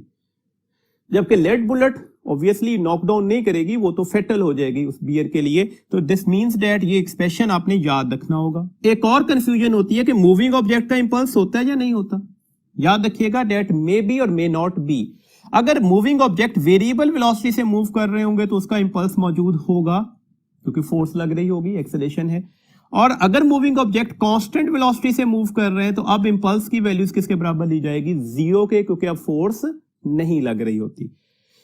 नेक्स्ट पॉइंट याद रखिएगा, अगर आप फोर्स टाइम का ग्राफ बना लें तो हमारे पास फोर्स y एक्सिस पर और टाइम x एक्सिस पर लिया जाएगा। इसका एरिया F इंटू टी के बराबर आएगा, that is equal to the impulse. तो फोर्स टाइम ग्राफ का एरिया किसके बराबर होता है? वो इंपल्स के बराबर होता है। जैसे यहां पर लेट्स सपोज ये कहा जाए हमारे पास ये 10 न्यूटन की फोर्स लग रही है for the time of 2 seconds. अब बता दें इस वक्त इंपल्स कितना होगा, तो कितना इंपल्स होगा, आपने एरिया लेना है ना। तो कौन सी शक्ल बनी हुई है आपके पास? Right angle triangle. तो राइट एंगल ट्राइंगल का एरिया ले लीजिएगा, that is a half base. Base कितना है? 2 multiply by the height. Height कितनी है? 10। तो आंसर कितना निकल आएगा? 10 न्यूटन सेकेंड। इंपल्स की बजाय आप यहां से ये भी कह सकते थे कि चेंज इन मोमेंटम कितना होगा, तो फिर भी आपने यही कैलकुलेट करना होगा। इसका मतलब है इंपल्स या चेंज इन मोमेंटम के लिए आपने फोर्स टाइम ग्राफ का एरिया कैलकुलेट करना होगा जी। नेक्स्ट हमारे पास है जी law of conservation of momentum. Law of conservation of momentum क्या है? फॉर एन आइसोलेटेड सिस्टम, याद रखिएगा हम बात आइसोलेटेड सिस्टम की कर रहे हैं। कौन सा सिस्टम आइसोलेटेड होता है? जिसमें एक्सटर्नल एजेंसी कोई फोर्स नहीं लगा रही होती। मैंने बात की है एक्सटर्नल एजेंसी की। The total linear momentum is conserved. मतलब क्या हुआ जी? अगर एक्सटर्नल फोर्स 0 हो जाए तो the total initial momentum should be equal to the total final momentum. आप इसे ऐसे भी लिख सकते थे, लेट्स सपोज ये दो मूविंग ऑब्जेक्ट्स का केस है, तो m1 v1 plus m2 v2, where v1 and v2 हमारे पास वेलोसिटीज हैं बिफोर कोलिजन्स की, that should be equal to the m1 v1 dash plus m2 v2 dash, और v1 डैश और v2 डैश हमारे पास वेलोसिटीज हैं आफ्टर द कोलिजन। इसका मतलब है ये क्लियर हो गया हमारे पास मोमेंटम बिफोर कोलिजन किसके बराबर निकला, मोमेंटम आफ्टर कोलिजन के। शर्त क्या है? जब एक्सटर्नल फोर्स नहीं लग रही होगी, और अगर इनिशियल और फाइनल मोमेंटम आपस में बराबर हो गए तो चेंज इन मोमेंटम किसके बराबर आएगा? That would be taken as a 0। देखो ना, ऐसे क्वेश्चन हमारी बुक का एक एग्जाम्पल भी है, उसी को डिस्कस करते हैं। एक एमसीक्यूज डिस्कस कर रहे हैं। एक ऑब्जेक्ट है जिसका मैस है 2 किलोग्राम और एक ऑब्जेक्ट है जिसका मैस है 3 किलोग्राम। They are moving towards each other. अब देखें फिगर नहीं बनी होगी, क्वेश्चन में टूवर्ड्स ईच अदर की वर्ड है। टूवर्ड्स ईच अदर कब आएंगे? जब इनका डायरेक्शन ऑफ मोशन क्या होगा? अपोजिट। फिर एक दूसरे की साइड पर आ सकते हैं ना, तो दैट्स व्हाई यहां पर इनकी वेलोसिटीज भी गिवन है 6 मीटर पर सेकंड और 4 मीटर पर सेकंड। आपने कैलकुलेट करना है कि अगर हेवियर ऑब्जेक्ट की वेलोसिटी आफ्टर द कोलिजन ये हो जाए तो लाइटर ऑब्जेक्ट की वेलोसिटी आफ्टर द कोलिजन क्या होगी। अब यहां पर गलती क्या करते हैं स्टूडेंट? फॉर्मूला तो यही यूज होना है, m1 v1 plus m2 v2, 2 multiply bye 6 plus 3 multiply by 4। यही गलती करते हैं स्टूडेंट। देखें टुवर्ड्स ईच अदर आने का मतलब क्या हुआ?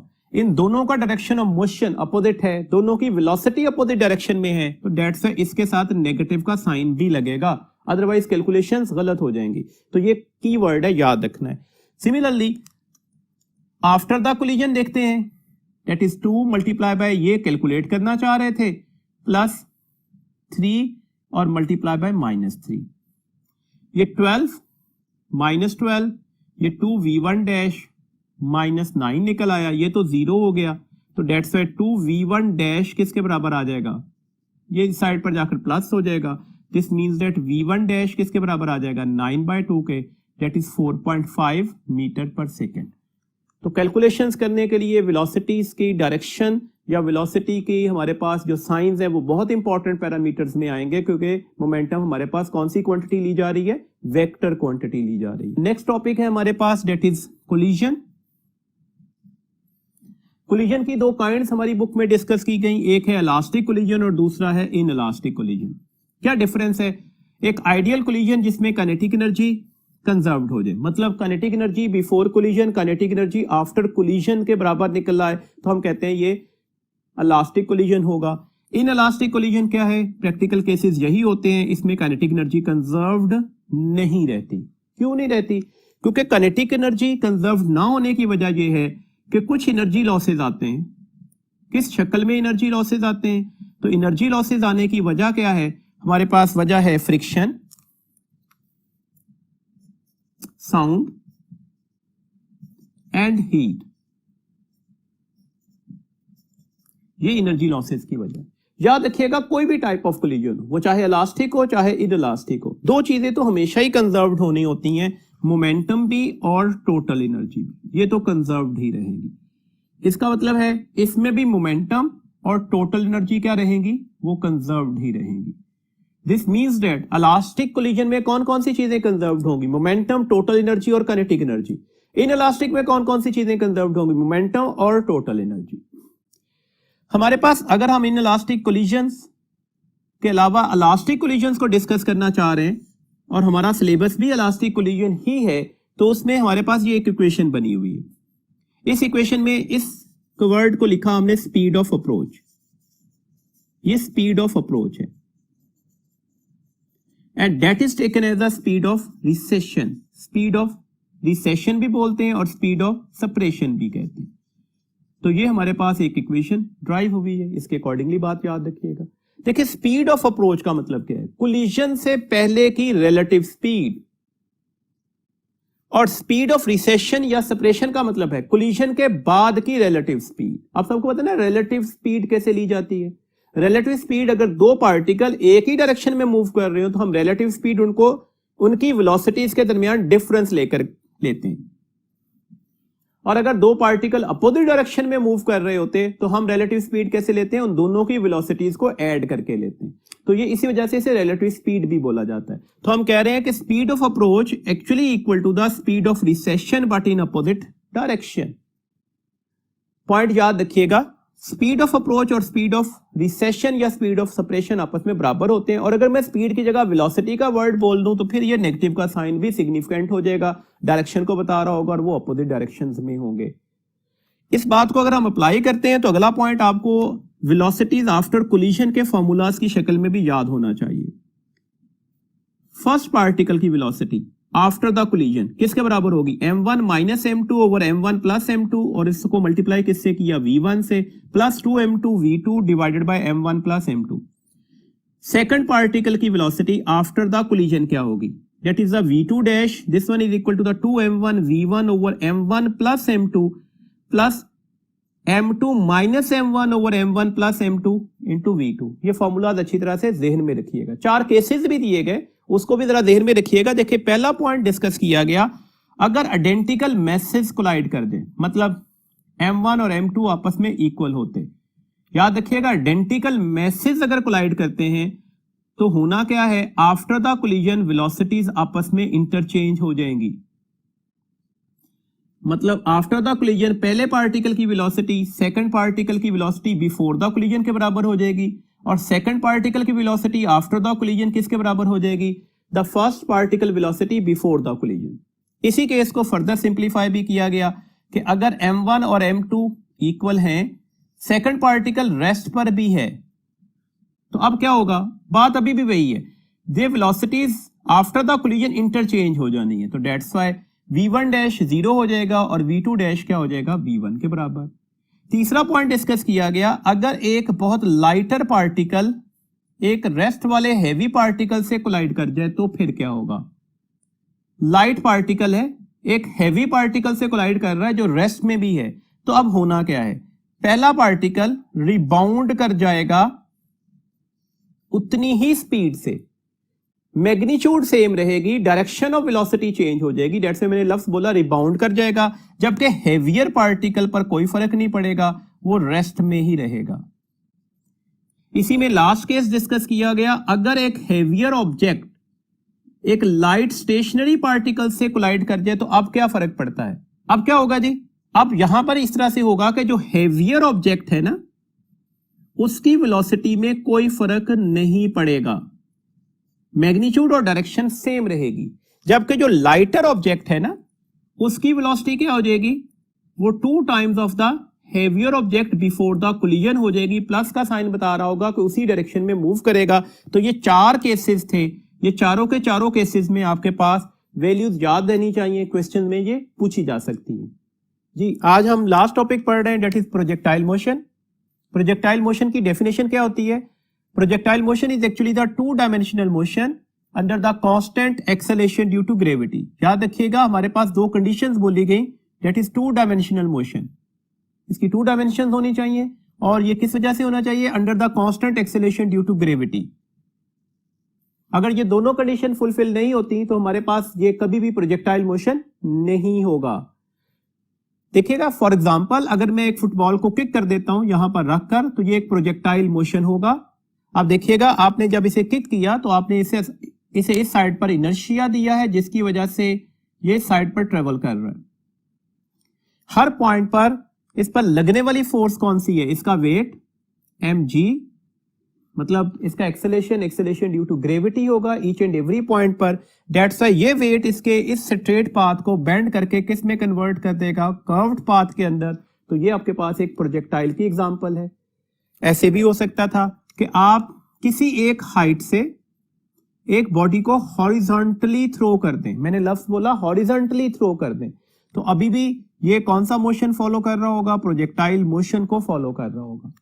प्रोजेक्टाइल को अगर हम डिस्कस करते हैं तो प्रोजेक्टाइल की हमारे पास नेक्स्ट टू काइंड्स निकलती हैं। पहले टाइप के प्रोजेक्टाइल्स को हम लीनियर प्रोजेक्टाइल्स बोलते हैं। अभी जो हमने एग्जांपल ली ये लीनियर प्रोजेक्टाइल की थी। लीनियर प्रोजेक्टाइल क्या है? अगर किसी भी प्रोजेक्टाइल को या बॉडी को हम किसी हाइट से हॉरिजॉन्टली थ्रो करते हैं तो ये हमारे पास लीनियर प्रोजेक्टाइल होता है। इसकी इनिशियल वेलोसिटी एक्चुअली यहां पर किसके बराबर आएगी? मैंने हॉरिजॉन्टली थ्रो किया तो दैट्स व्हाई VIX के बराबर होगी। इसका vertical component of velocity at that point क्या हो जाएगा? वो जीरो हो जाएगा। VIY इस पॉइंट पर जीरो होगा। अगर आप एयर रेजिस्टेंस को इग्नोर कर देते हैं तो ऑब्वियसली हॉरिजॉन्टल डायरेक्शन में लगने वाली फोर्स जीरो हो जाएगी। देखिए, अब हम फोर्स को अलग से डिस्कस नहीं कर सकते, हम फोर्स के कंपोनेंट्स बनाकर उसे डिस्कस करेंगे। 2 डायमेंशनल मोशन है ना, तो आसान करने के लिए हम F का x और x का y कंपोनेंट, वेलोसिटी का x और y कंपोनेंट, डिस्टेंस का x और y कंपोनेंट की डिस्कशन करते हैं। अगर फोर्स नहीं लग रही होगी तो ऑब्वियसली इस डायरेक्शन में इसका एक्सेलेरेशन क्या हो जाएगा? जीरो। इसका एक्सेलेरेशन जीरो नहीं हुआ, बल्कि कौन सा एक्सेलेरेशन जीरो हुआ है? हॉरिजॉन्टल एक्सेलेरेशन जीरो हो गया। इसका मतलब हुआ कि इसका Vx horizontal component of velocity क्या होगा? वो कांस्टेंट निकलेगा। जबकि y साइड पर लगने वाली फोर्स क्या होगी? इसका वेट। इसका मतलब है Ay की वैल्यूज किसके बराबर निकलेगी? Acceleration due to gravity. This means that इसका Vy वेरिएबल होगा। ये जैसे जैसे नीचे आता जाएगा ना, इसकी y कंपोनेंट की वैल्यूज बढ़ती जाएगी। देखिए, इस पॉइंट पर ये इसकी वेलोसिटी है तो ऑटोमेटिकली हम इसके कंपोनेंट्स बनाएंगे। ये इसका y कंपोनेंट्स बनेगा, ये इसका x कंपोनेंट बना। x कंपोनेंट तो इनिशियल वैल्यू जितना ही निकलेगा, जबकि y कंपोनेंट पहले जीरो था तो अब बढ़ गया।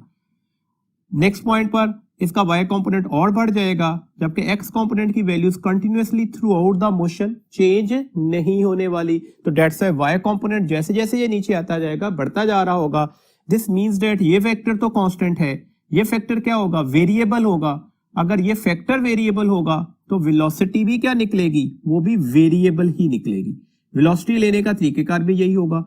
जैसे आप किसी भी वेक्टर की मैग्नीट्यूड लेते हो, इसके x कंपोनेंट का स्क्वायर प्लस वेलोसिटी के y कंपोनेंट का स्क्वायर होल अंडर रूट के साथ आप ये वैल्यूज लेंगे।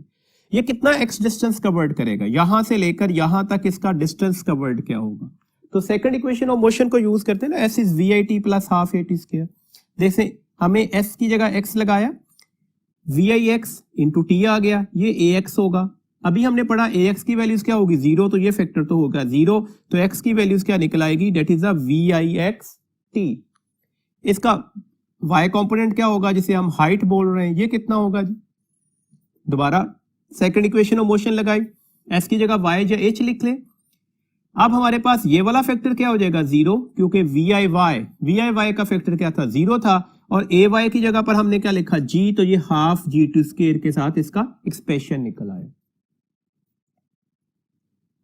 देखिएगा, y किसके बराबर निकला? हाफ GT स्क्वायर के। दिस मींस दैट इसका टाइम ऑफ फ्लाइट किसके बराबर आ जाएगा? ये 2y और g डिवाइड होगा और इसका अंडर रूट भी लेना होगा आपको, तो ये इसका टाइम ऑफ फ्लाइट निकल आया।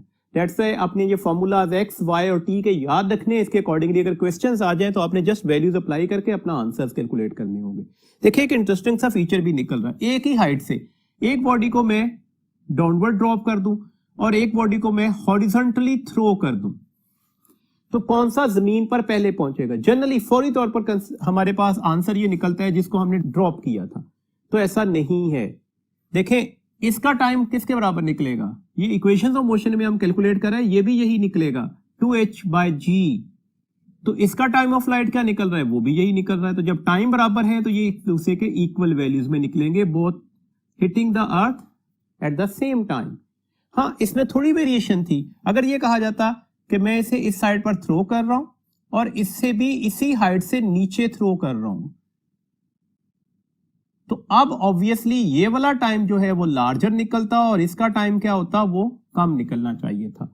तो ये एक लिटिल बिट डिफरेंस है ड्रॉप और थ्रो के दरमियान। तो डेट्स वाई अगर मैं एक हाइट से पार्टिकल को ड्रॉप करता हूं तो उसे उतना ही टाइम लगना चाहिए जितना एक पार्टिकल को इसी हाइट से हॉरिजॉन्टली थ्रो करने में लगा था। लेकिन अगर इस हाइट से मैं इसे थ्रो करता तो ऑब्वियसली ये जल्दी पहुंच जाएगा as compare to this condition. हमारे पास अगला कॉन्सेप्ट है जी ऑब्लीक प्रोजेक्शन का। ऑब्लीक प्रोजेक्शन क्या है? जब भी एक प्रोजेक्टाइल को हम इस तरह से लॉन्च करेंगे कि वो हॉरिजॉन्टल के साथ उसकी वेलोसिटी कोई एंगल बना रही हो थीटा, तो इस वक्त हम इसे क्या कहते हैं? ऑब्लीक प्रोजेक्शन बोलते हैं।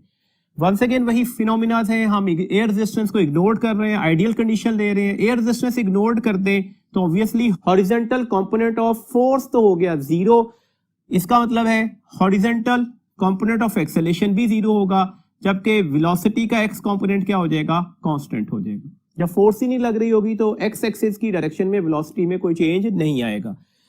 इसका वर्टिकल कंपोनेंट ऑफ फोर्स किसके बराबर निकलेगा? वो वेट के बराबर निकलेगा। डेट्स वाई ए वाई किसके बराबर आ जाएगा? वो माइनस जी। अब मैंने माइनस जी क्यों लगाया? वेलोसिटी टाइम ग्राफ में जब हमने लास्ट फिगर डिस्कस की थी जिसमें हमने एक पार्टिकल को अपवर्ड थ्रो किया था, तो उसमें आपने देखा था वेलोसिटी टाइम ग्राफ में हर पॉइंट पर स्लोप जो था वो नेगेटिव बना था। और स्लोप किस चीज को बताता है?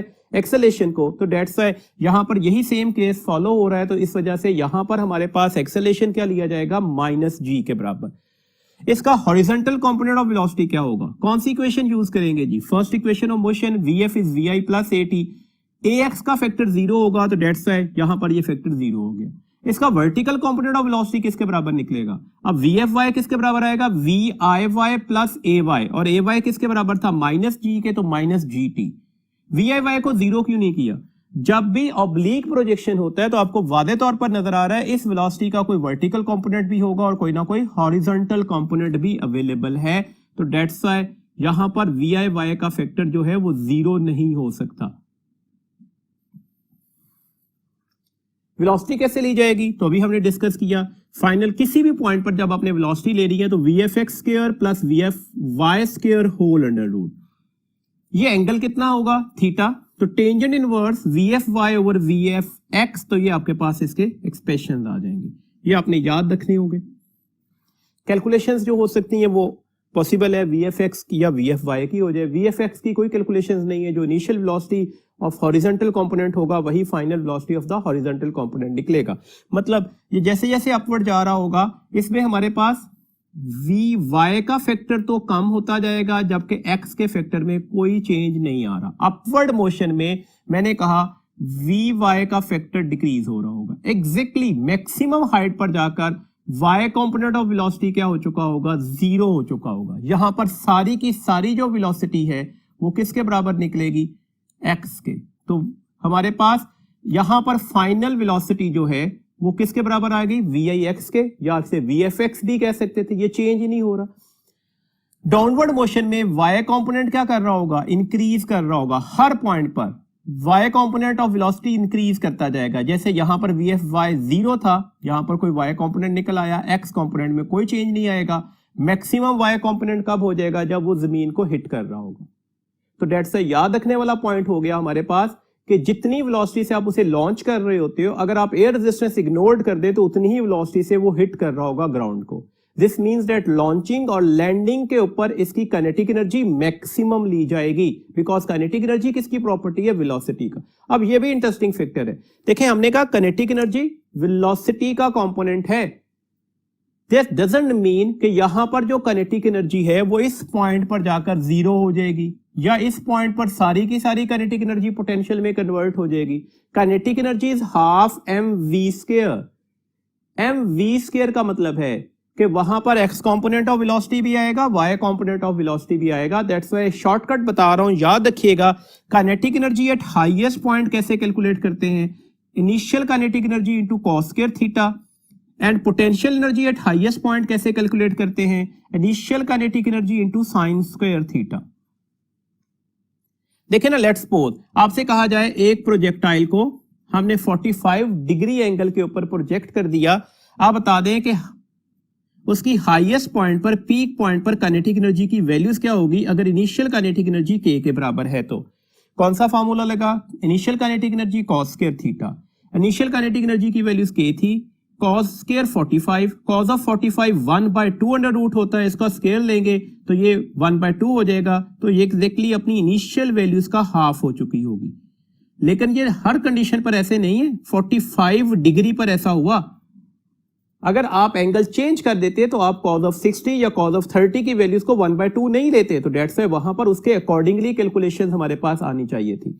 देखिएगा इसी क्वेश्चन को इस तरह से समझते हैं कि लेट्स सपोज मैंने एक प्रोजेक्टाइल को यहां से थ्रो किया है, इस तरह से उसकी इनिशियल काइनेटिक एनर्जी थी वो 200 जूल थी। जब वो हाईएस्ट पॉइंट पर गया तो आप बता दें इसकी पोटेंशियल एनर्जी क्या होगी। तो फौरन से पहले आंसर दिया जाता है 200 जूल। क्यों जी? हमने कहा हम जब एक पार्टिकल को थ्रो कर रहे होते हैं अपवर्ड, तो हर पॉइंट पर उसकी काइनेटिक एनर्जी कम होती जा रही है और ये किस में कन्वर्ट होती जाएगी? पोटेंशियल एनर्जी के अंदर। तो डेट्स व्हाई हाईएस्ट पॉइंट पर जाकर सारी की सारी काइनेटिक एनर्जी किस में कन्वर्ट हो चुकी होगी? पोटेंशियल एनर्जी में। ये फैक्टर, ये एप्लीकेशन बिल्कुल ठीक होती अगर हाईएस्ट पॉइंट पर जाकर सारी की सारी वेलोसिटी जीरो हो जाती। ऐसा तो नहीं है, तो डेट्स व्हाई ऐसी गलती नहीं करनी, कैलकुलेशंस करनी है। देखिए kinetic energy at peak point पर क्या होगी? Kinetic energy of initial into cos square theta. Initial kinetic energy क्या थी? 200, थीटा क्या था? 60। तो cos ऑफ 60 क्या होता है? 1/2। अगर इसका स्क्वायर ले लें तो ये 1/4 हो जाएगा। तो 200 को जब 4 से डिवाइड करेंगे तो काइनेटिक एनर्जी इतनी मौजूद है, क्योंकि काइनेटिक एनर्जी अब किस वजह से मौजूद है? एक्स कंपोनेंट ऑफ वेलोसिटी की वजह से। इसकी potential energy at peak point किसके बराबर होगी? तो अब यहां पर फॉर्मूला लगा दें, kinetic energy initial 200 sine square 60। Sine of 60 किसके बराबर होता है? 300√2 के। उसका स्क्वायर ले लें तो ये 3/4 हो जाएगा। 200 को 3/4 से मल्टीप्लाई करेंगे तो ये 150 जूल आ जाएगा। नो डाउट काइनेटिक और पोटेंशियल एनर्जी में चेंज आ रहा है, बट टोटल एनर्जी हमेशा क्या रहेगी? वो कांस्टेंट ही रहेगी। एक पॉइंट और याद रखिएगा, मैक्सिमम हाइट के ऊपर जाकर सारी की सारी वेलोसिटी क्या हो जाती है? Horizontal. Vertical component of velocity क्या हो जाएगा? वो जीरो हो जाएगा। अगर मैं यहां पर एक्सेलेरेशन ले लूं तो ये ऑब्वियसली सिर्फ g के बराबर आएगा ना, x कंपोनेंट ऑफ एक्सेलेरेशन तो जीरो होता है, ये g की वैल्यूज है। तो डेट्स व्हाई इसमें कितना एंगल बना वेलोसिटी और एक्सेलेरेशन में? 90 डिग्री। तो हाईएस्ट पॉइंट के ऊपर जाकर वेलोसिटी और एक्सेलेरेशन आपस में परपेंडिकुलर हो जाते हैं। कितनी दफा परपेंडिकुलर होंगे? Only the one time. देखिएगा ना, यहां पर ये वेलोसिटी है, ये एक्सेलेरेशन ड्यू टू ग्रेविटी है, जी की वैल्यूज है, तो ये तो 90 डिग्री नहीं है। यहां पर भी देखिएगा ये वेलोसिटी टेंजेंट के लॉन्ग लेंगे, जबकि यहां पर ये एक्सेलेरेशन ड्यू टू ग्रेविटी होगा।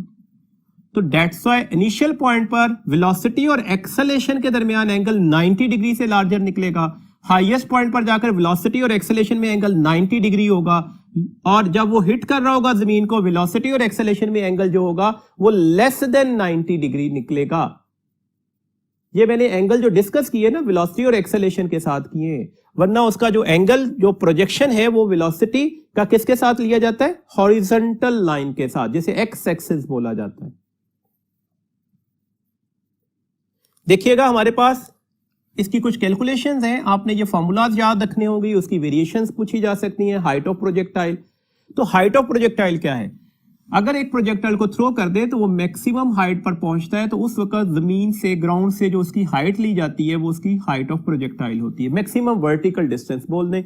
हाइट ऑफ प्रोजेक्टाइल का फॉर्मूला क्या होता है? That is the h is equal to the vi square sine square theta over 2g। आपको यहां पर थीटा की वेरिएशंस का पता होना चाहिए। थीटा अगर 0 डिग्री हो जाए तो ऑब्वियसली साइन 0 0 होता है, हाइट 0 ही रहेगी। अगर थीटा 90 डिग्री कर दिया जाए तो ये साइन ऑफ 90 1 हो जाएगा, ये मैक्सिमम हाइट का एक्सप्रेशन आएगा। तो हाइट 0 से 90 डिग्री के साइड पर आप एंगल बढ़ाते जाएं तो हाइट कंटिन्यूसली क्या कर रही होती है? बढ़ रही होती है हर अगले पॉइंट पर। थीटा अगर 45 कर दे तो साइन ऑफ 45 1/2 अंडर रूट होगा, स्क्वायर लेंगे तो 1/2, तो इसका मतलब है ये exactly half of the maximum values निकल आएगी। कुछ वेरिएशन और याद रखिएगा। देखिए अगर आपसे कहा जाए vi कांस्टेंट था, दो प्रोजेक्टाइल से, दोनों की इनिशियल वेलोसिटी कांस्टेंट दी गई, दोनों का एंगल ऑफ प्रोजेक्शन डिफरेंट था, तो हाइट की रेशियो क्या होगी? ये कांस्टेंट और जी भी कांस्टेंट, तो h1 ओवर h2 क्या हो जाएगा? Sign square theta 1 divided by the sign square theta 2। इसी में एक वेरिएशंस देख लेते हैं। आपसे कहा जाए कि अगर थीटा कांस्टेंट कर दे, दो प्रोजेक्टाइल हमने थ्रो किए, दोनों का एंगल ऑफ प्रोजेक्शन सेम था, दोनों की इनिशियल वेलोसिटीज में डिफरेंस है। अब बता दें अब हाइट की रेशियो क्या होगी? The height achieved by the two projectile. तो H1 ओवर H2 किसके बराबर आ जाएगा? VI square divided by the V2 square. VI का मतलब होगा इनिशियल वेलोसिटी, और अगर फर्स्ट प्रोजेक्टाइल है तो V1 का square divided by the V2 का स्क्वायर। तो ये इस तरह से आप इसके एक्सप्रेशंस कैलकुलेट कर सकते हैं। कैलकुलेशन आ जाए तो आप ये कैलकुलेशन कर सकते होंगे। टाइम ऑफ फ्लाइट, जहां से आप प्रोजेक्टाइल को लॉन्च कर रहे हो और जहां पर वो हिट करेगा, यहां तक जितना टाइम उसे लगता है, इसे टाइम को क्या बोला जाता है? इसी टाइम को हम टाइम ऑफ फ्लाइट बोलते हैं। टाइम ऑफ फ्लाइट का फॉर्मूला होता है 2VI sin theta divided by G। यहां पर भी थीटा की वेरिएशन देखिएगा, थीटा 0 होगा तो ऑब्वियसली टाइम 0 निकलेगा। थीटा अगर 30 डिग्री है तो उस वक्त यहां पर साइन ऑफ 30 1/2 हो जाएगा ना, तो ये मैक्सिमम टाइम ऑफ फ्लाइट का हाफ निकल आएगा। इंपॉर्टेंट पॉइंट है। थीटा अगर 90 डिग्री है तो ऑब्वियसली अब आंसर क्या निकलेगा? साइन ऑफ 91, तो ये आंसर 2VIG निकलेगा जो कि मैक्सिमम होगा। इसका मतलब है 0 से 90 डिग्री की साइड पर आप मूव करते जाएं, हर अगले एंगल पर टाइम ऑफ फ्लाइट पहले से क्या करता जाएगा? बढ़ रहा होगा। एक पॉइंट और याद रखिएगा, यहां पर नजर आ रहा है जो टाइम है वो इनिशियल वेलोसिटी के डायरेक्टली प्रोपोर्शनल में होगा। मतलब अगर आप वेलोसिटी की वैल्यूज को बढ़ाना शुरू कर दें तो ऑटोमेटिकली टाइम ऑफ फ्लाइट भी क्या करता जाएगा? बढ़ रहा होगा। थीटा की वेरिएशन अभी डिस्कस कर ली। T और G में कौन सा रिलेशन है? इनवर्स। मतलब अगर G की वैल्यूज कम हो जाए तो टाइम क्या करना शुरू हो जाता है? बढ़ना शुरू हो जाता है। दिस मींस अगर आप दो प्रोजेक्टाइल्स को एट द सेम टाइम अर्थ और मून से लॉन्च करें, दोनों की इनिशियल वेलोसिटी सेम, दोनों का एंगल ऑफ प्रोजेक्शन सेम, तो क्या दोनों का टाइम ऑफ फ्लाइट भी सेम होगा? कतन नहीं। VI सेम था, थीटा सेम था, G तो सेम नहीं होगा ना। आपको पता है मून की सरफेस के ऊपर वैल्यू ऑफ G क्या होती है? कम होती है। तो डेट्स व्हाई जो मून की सरफेस पर आपने प्रोजेक्टाइल लॉन्च किया होगा उसको ज्यादा टाइम लगेगा ग्राउंड पर हिट करने के लिए। उसका time of flight as compare to the time of flight of the projectile launched at the earth ज्यादा निकलेगा। इसके बाद हमारे पास time to reach maximum height का फॉर्मूला है। ये तो टाइम था ना लॉन्चिंग से लैंडिंग तक का। मैक्सिमम हाइट तक जाने का टाइम क्या होगा? तो ऑब्वियसली ये आपको नजर आ रहा है, ये जो टाइम होगा इसको हाफ कर दे तो ये 2 का फैक्टर 2 से कैंसिल हो जाएगा, तो ये VI sin theta over G निकल आएगा। ये एक्सप्रेशन भी याद रखना है। रेंज ऑफ प्रोजेक्टाइल क्या होता है जी? रेंज ऑफ प्रोजेक्टाइल का मतलब है ये यहां से जब लॉन्च किया गया, जब वो लैंड कर रहा होता है तो ये हॉरिजॉन्टल डिस्टेंस कवर्ड कितना होगा? That is said to be the range of projectile. ये हमारे पास रेंज ऑफ प्रोजेक्टाइल होगा। अब रेंज ऑफ प्रोजेक्टाइल का फॉर्मूला क्या होता है? रेंज ऑफ प्रोजेक्टाइल का फॉर्मूला है VI square by G 2 sin theta cos theta, और ये फैक्टर साइन ऑफ 2 थीटा के बराबर होता है। तो दैट्स अ सिंप्लीफाइड फॉर्मूला है VI square divided bye G sin of 2 theta. देखिएगा अगर थीटा 0 डिग्री हो जाए तो रेंज 0 हो जाएगी। अगर थीटा 45 डिग्री हो गया तो अब साइन ऑफ 45 मल्टीप्लाई बाय 2 भी तो होना है ना, अब 90 डिग्री निकलेगा, और साइन ऑफ 91 होता है तो डेट्स से ये मैक्सिमम वैल्यूज निकलेगी। अब यहां पर हाइट और टाइम से थोड़ी वेरिएशन आ गई। 0 से 45 डिग्री की साइड पर चलते जाए, हर अगले एंगल पर रेंज बढ़ रही होगी। जैसे ही 45 डिग्री से फिर आगे मूव करेंगे, अब हर अगले पॉइंट पर रेंज पहले से क्या होना शुरू हो जाएगी? कम होना शुरू हो जाएगी। तो ये इंपॉर्टेंट पॉइंट था, याद रखना था। थीटा 90 डिग्री हो जाए तो रेंज ऑब्वियसली क्या हो जाएगी? 0। नेक्स्ट हमारे पास याद रखिएगा वही वेरिएशन जो हमने हाइट के अकॉर्डिंगली डिस्कस की थी। अगर आप VI को कांस्टेंट कर देते हैं तो अब हमारे पास दो जो प्रोजेक्टाइल्स थी उनकी रेंजेस की रेशो क्या होगी? तो वो sine of 2 theta 1 divided by sine of 2 theta 2 के बराबर आ जाएगी।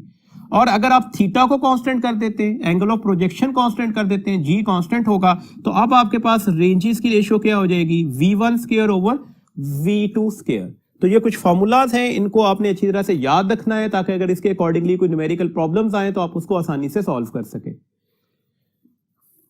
कुछ इंपॉर्टेंट रिजल्ट्स हैं जी इस प्रोजेक्टाइल मोशन के अकॉर्डिंगली, जिसके अकॉर्डिंगली ज्यादा क्वेश्चंस आते हैं, तो डेट्स पे मैंने अलहदा करके लिख दिया, उसको याद भी रखिएगा आप। देखिए हमारे पास अगर दो प्रोजेक्टाइल्स हैं, उनके जो एंगल ऑफ प्रोजेक्शंस का जो सम है वो 90 डिग्री बन जाए तो उन दोनों की रेंज क्या हो जाती है? इक्वल हो जाती है। जैसे फॉर एग्जांपल एक प्रोजेक्टाइल को मैंने 30 डिग्री के ऊपर लॉन्च किया, जबकि दूसरे प्रोजेक्टाइल को मैंने 60 डिग्री पर लॉन्च किया, तो 60 प्लस 30 कितने बन रहे हैं? 90। तो दोनों की रेंजेस क्या होंगी? इक्वल होंगी। ऐसे क्वेश्चंस एमसीक्यूज में आते हैं, आपसे कहा जाएगा कि नीचे पेयर ऑफ एंगल्स दिए गए हैं, किस पेयर के ऊपर रेंज बराबर होगी, तो आप दोनों एंगल्स को ऐड कीजिएगा। अगर उसका सम जो है वो 90 के बराबर आ जाए तो वहां पर रेंज क्या होनी चाहिए? इक्वल होनी चाहिए। ये बात ऐसे भी की जा सकती है कि हमारे पास अगर एक प्रोजेक्टाइल को हम किसी एंगल से फायर करते हैं सच डैट ये एंगल थीटा है हॉरिजेंटल के साथ, और दूसरा जो प्रोजेक्टाइल है उसको इसी एंगल थीटा के साथ वर्टिकल बना देते हैं।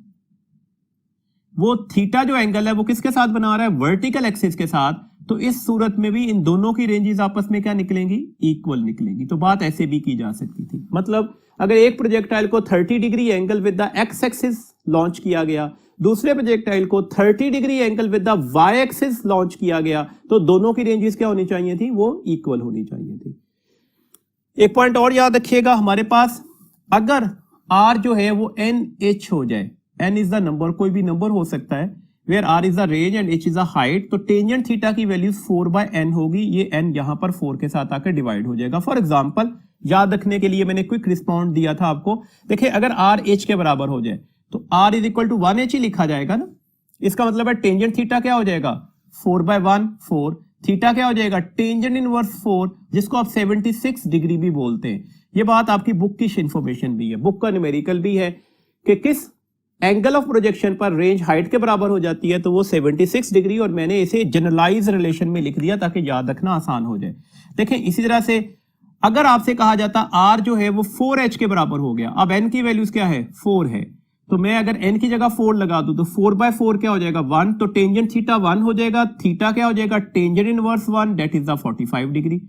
तो अगर आप 45 डिग्री पर प्रोजेक्टाइल को लॉन्च करते हैं तो जो उसकी रेंज है वो 4 टाइम्स ऑफ द हाइट के बराबर आती है। क्वेश्चन ऐसे भी आ सकते हैं कि लेट्स सपोज हमने किसी भी प्रोजेक्टाइल को लॉन्च किया 45 डिग्री पर, उसकी रेंज जो थी वो 100 मीटर थी। आप बता दीजिएगा अब उसकी हाइट कितनी होगी, तो कैसे लेंगे, हाइट कैसे लेंगे, आप रेंज को किससे डिवाइड कर देंगे, 4 से, तो आंसर क्या निकल आएगा, 25 मीटर निकल आएगा। ये जनरलाइज रिलेशन नहीं है, किस एंगल ऑफ प्रोजेक्शन की बात कर रहा हूं, 45 डिग्री की। एक बात और याद रखिएगा, थीटा जो है अगर वो लार्जर देन 0 और लेस देन 76 हो, मतलब आप कंटिन्यूअसली 0 से 76 की साइड पर मूव करते जाएं, तो अभी भी रेंज जो है वो लार्जर ही निकलेगी, जबकि हाइट ऑफ द प्रोजेक्टाइल क्या होगी, वो लेस होगी।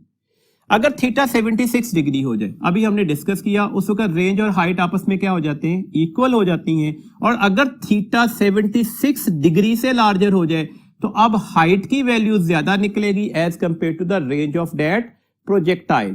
तो ये कुछ इंपॉर्टेंट पैरामीटर्स हैं, इनको याद रखिएगा। सिमिलरली जैसे हमने रेंज और हाइट का रिलेशन तय किया ना, हाइट और टाइम ऑफ फ्लाइट का भी रिलेशन होता है। G t square, t for time of flight, divided by 8 is equal to the h. मतलब कहने का है h बाय टी स्क्वायर की जो रेशो होती है वो g बाय 8 के बराबर होगी। g की वैल्यूज 10 है, 8 एज इट इज आ गया तो ये 5/4 हो जाएगी। This means that h by t square जो है वो 5/4 के बराबर निकलेगा। इसका मतलब हुआ कि अगर आपको h या टी स्क्वायर की वैल्यूज दे दी जाए और दूसरा फैक्टर अननोन रखा जाए, तो by using this relation you have to calculate another values. जैसे अगर आपसे हाइट कैलकुलेट करने के लिए कहा जाए तो ये टी स्क्वायर से 5/4 को मल्टीप्लाई कर दीजिएगा, तो आपके पास यहां पर हाइट की वैल्यूज आ जाएगी। अभी जो हमने टॉपिक्स पढ़े इसके कुछ क्वेश्चंस को डिस्कस करते हैं ताकि हमारी अंडरस्टैंडिंग ज्यादा बेहतर तरीके से डेवलप हो सके। जी पहला एमसीक्यूज है जी हमारे पास, when a bullet is fired from a gun then. अब हम एक बुलेट फायर कर चुके गन से, तो हमने कुछ ऑप्शंस देखनी है, इसमें से कौन सी ऑप्शन ठीक है। देखिए अगर हम इसमें law of conservation of momentum लगाते हैं तो फायर करने से पहले बुलेट और गन का मोमेंटम क्या होगा, 0, तो the total momentum before the firing 0 हो गया। आफ्टर द फायरिंग क्या हो जाएगा, हमारे पास गन का मोमेंटम क्या होगा, लेट्स सपोज गन का मैं इसमें कैपिटल एम ले लेता हूं, इसकी वेलोसिटी ये आ गई, प्लस बुलेट का मोमेंटम क्या होगा, बुलेट का मैस हमने स्मॉल एम ले लिया और ये उसकी वेलोसिटी आ गई। इसका मतलब क्या हुआ, अब हमारे पास इसे ऐसे लिखा जा सकता है, capital M into capital V, this one is equal to the minus M into V. ये कौन सा मोमेंटम था, गन का आफ्टर द फायरिंग। ये कौन सा मोमेंटम है, बुलेट का after the firing. Both are equal and opposite. अगली पॉइंट ये में रखिएगा, हमारे पास capital V is equal to the m v divided by m। यहां से आपको क्लियर है, देखें ये जो फैक्टर होगा ना, ये फैक्टर क्या निकलेगा, लेस देन 1। अगर ये फैक्टर लेस देन 1 निकला, इसका मतलब हुआ कि अब हमारे पास ये वाली वैल्यूज, कैपिटल V की वैल्यूज क्या होगी, वो लेस होगी, और स्मॉल v की वैल्यूज क्या होगी, लार्जर। मतलब बुलेट की वेलोसिटी ज्यादा होगी as compare to the gun. ये मैं आफ्टर द फायरिंग की बात कर रहा हूं। अब जरा अपनी ऑप्शंस पर देखिएगा। पहली ऑप्शन है gun recoil, velocity is very small. Recoil का मतलब पीछे हटना होता है। जब बुलेट फॉरवर्ड डायरेक्शन में जाएगी तो कंजर्वेशन ऑफ मोमेंटम के लिए गन क्या करेगी, रिकॉइल करेगी। नेगेटिव का साइन इसी चीज को बता रहा है। तो गन की जो रिकॉइल वेलोसिटी है वो बुलेट की वेलोसिटी से क्या होती है, कम होती है। तो ये ऑप्शन तो होगी ठीक। Bullet being smaller in mass has much greater velocity. Bullet का मैस कम था ना, इस वजह से उसकी वेलोसिटी ज्यादा निकली। देखो हमने क्या बोला था कि मैस इनटू वेलोसिटी हमारे पास जो है वो कांस्टेंट, मतलब मोमेंटम कांस्टेंट होगा ना। और फिजिक्स में जब भी दो फिजिकल क्वांटिटीज को मल्टीप्लाई करके आंसर कांस्टेंट लिया जाए तो मतलब है इन दोनों में कौन सा रिलेशन आता है, इनवर्स रिलेशन आता है। तो बात ये भी जस्टिफाइड हो गई। Both have the same momentum, तो मोमेंटम तो दोनों का ही सेम था। तो इसका मतलब है करेक्ट ऑप्शन कौन सी हो गई, all of these. Next question देखिएगा। Two balls collides elastically such that m1 is much larger than m2 while m2 is at rest। देखो सिंपल सा केस है हमारे पास elastic collision in one dimension का। एक हेवियर ऑब्जेक्ट लाइटर ऑब्जेक्ट से collide कर रहा है, जबकि लाइटर ऑब्जेक्ट रेस्ट पर भी मौजूद है। तो क्या फर्क पड़ेगा, क्या हेवियर ऑब्जेक्ट की वेलोसिटी पर कोई फर्क पड़ना चाहिए आफ्टर द कोलिजन? कतन नहीं।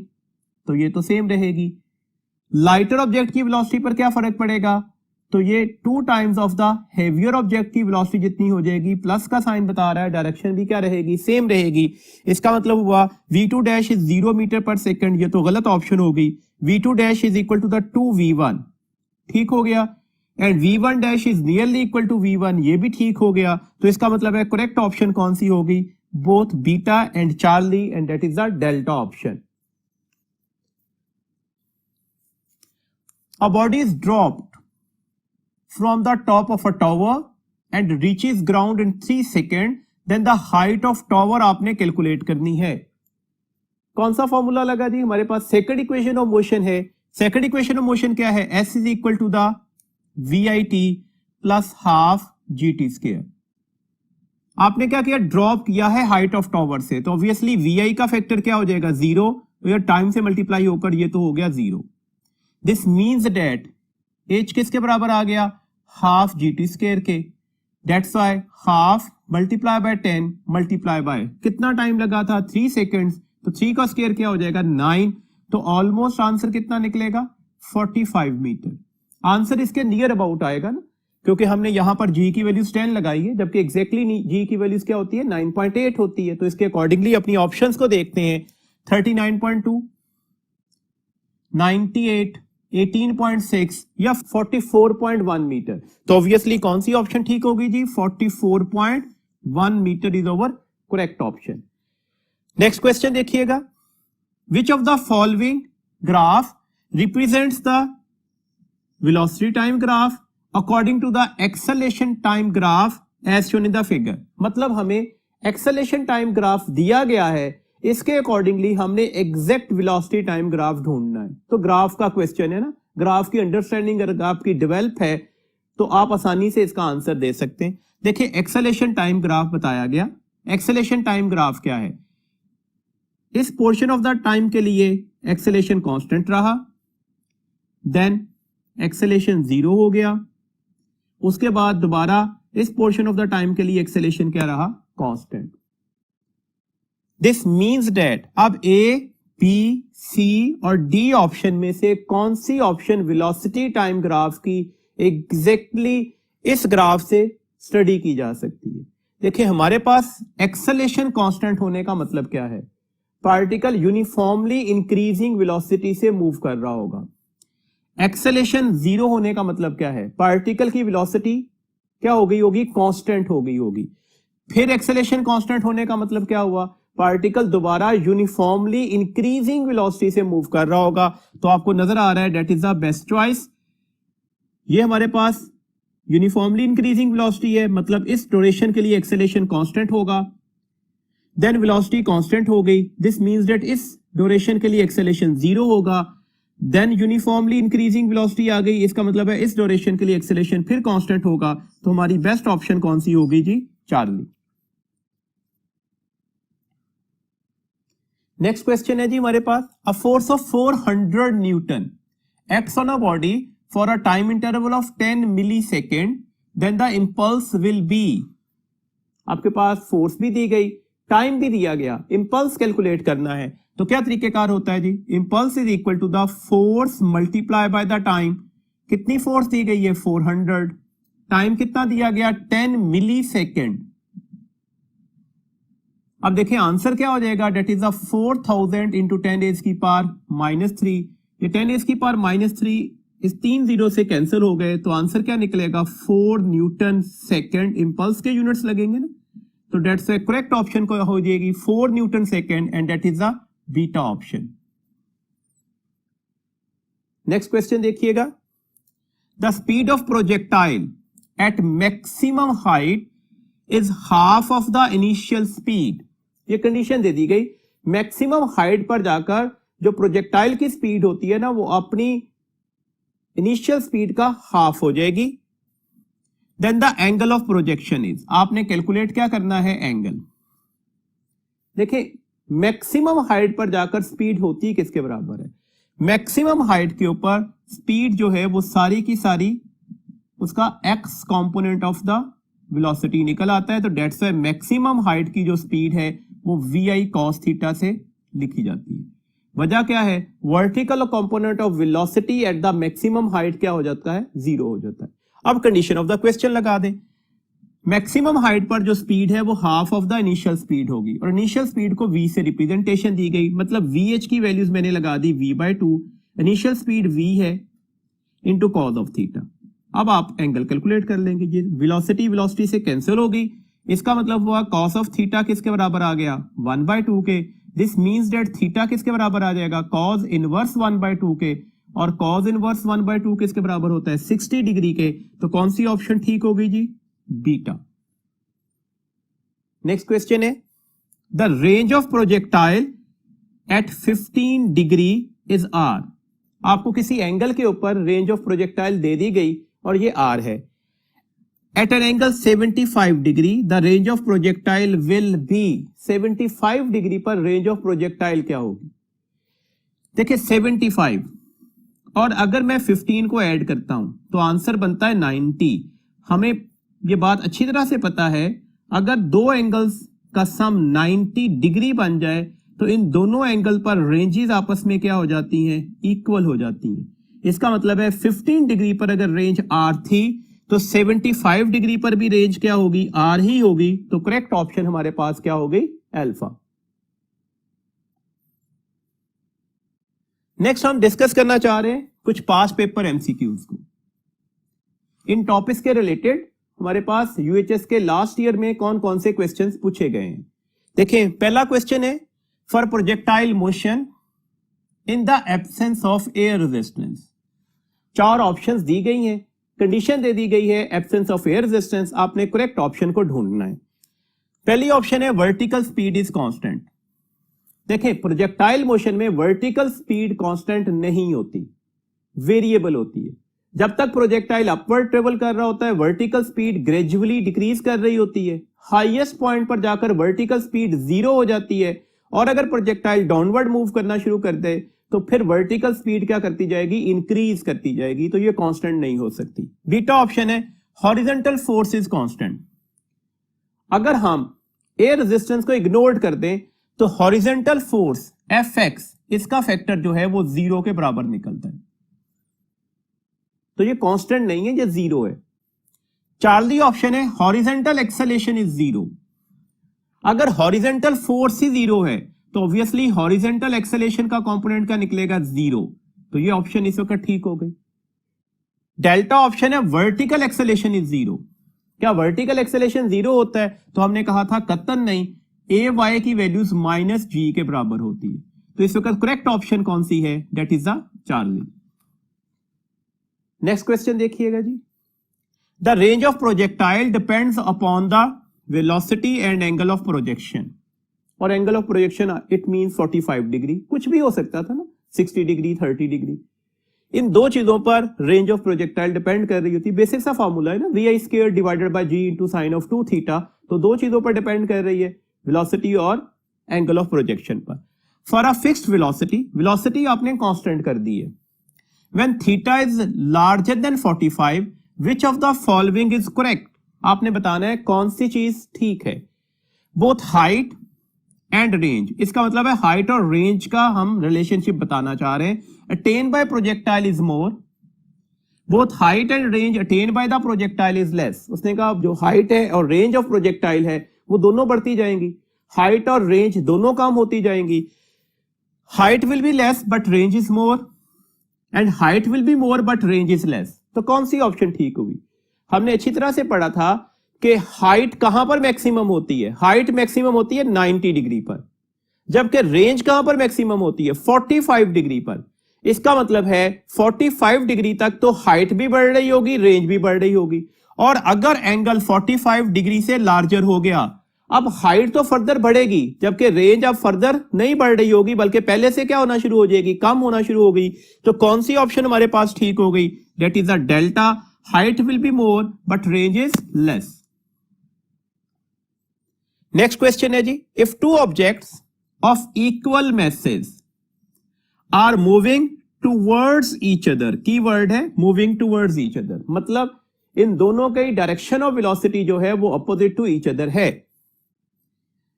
Then what will be the total momentum after elastic head on collision. Elastic head on collision हुआ है, आपने बताना है कि टोटल मोमेंटम क्या होगा आफ्टर द कोलिजन। क्या दिया गया? मैसेज भी इक्वल, स्पीड भी equal, direction of motion opposite. तो इसका मतलब है initial momentum before the collision क्या होगा? That is mv plus minus mv towards each other. Lead कर रहा है कि अगर एक की वेलोसिटी v है तो दूसरी की माइनस v होगी। तो आंसर किसके बराबर निकला? 0 के। और इलास्टिक कोलिजन में इनिशियल मोमेंटम किसके बराबर होता है? फाइनल मोमेंटम के। तो डेट्स वाई फाइनल मोमेंटम भी क्या निकलेगा? 0 ही निकलेगा। अब देखिएगा, ऑप्शन ए 0, ऑप्शन डेल्टा 0। इसका मतलब है अब हमें एग्जैक्ट यूनिट्स भी देखने होंगे। ऑप्शन अल्फा में देखिएगा यूनिट्स लिखे गए किलोग्राम मीटर पर सेकंड, ऑप्शन डेल्टा में यूनिट्स लिखे गए मीटर सेकंड पर किलोग्राम। तो कौन सी ऑप्शन हमारे पास इस वक्त करेक्ट हुई? ऑप्शन अल्फा 0 किलोग्राम मीटर पर सेकंड। जी, अभी आज जो हमने टॉपिक डिस्कस किए उनके अच्छी तरह से प्रैक्टिस कीजिएगा। इसके लिए आपके पास स्टेप की प्रैक्टिस शीट अवेलेबल्स हैं ताकि यहां से आने वाले क्वेश्चंस को आप आसानी से सॉल्व कर सकें। अपना बहुत ख्याल रखिएगा। अल्लाह हाफिज।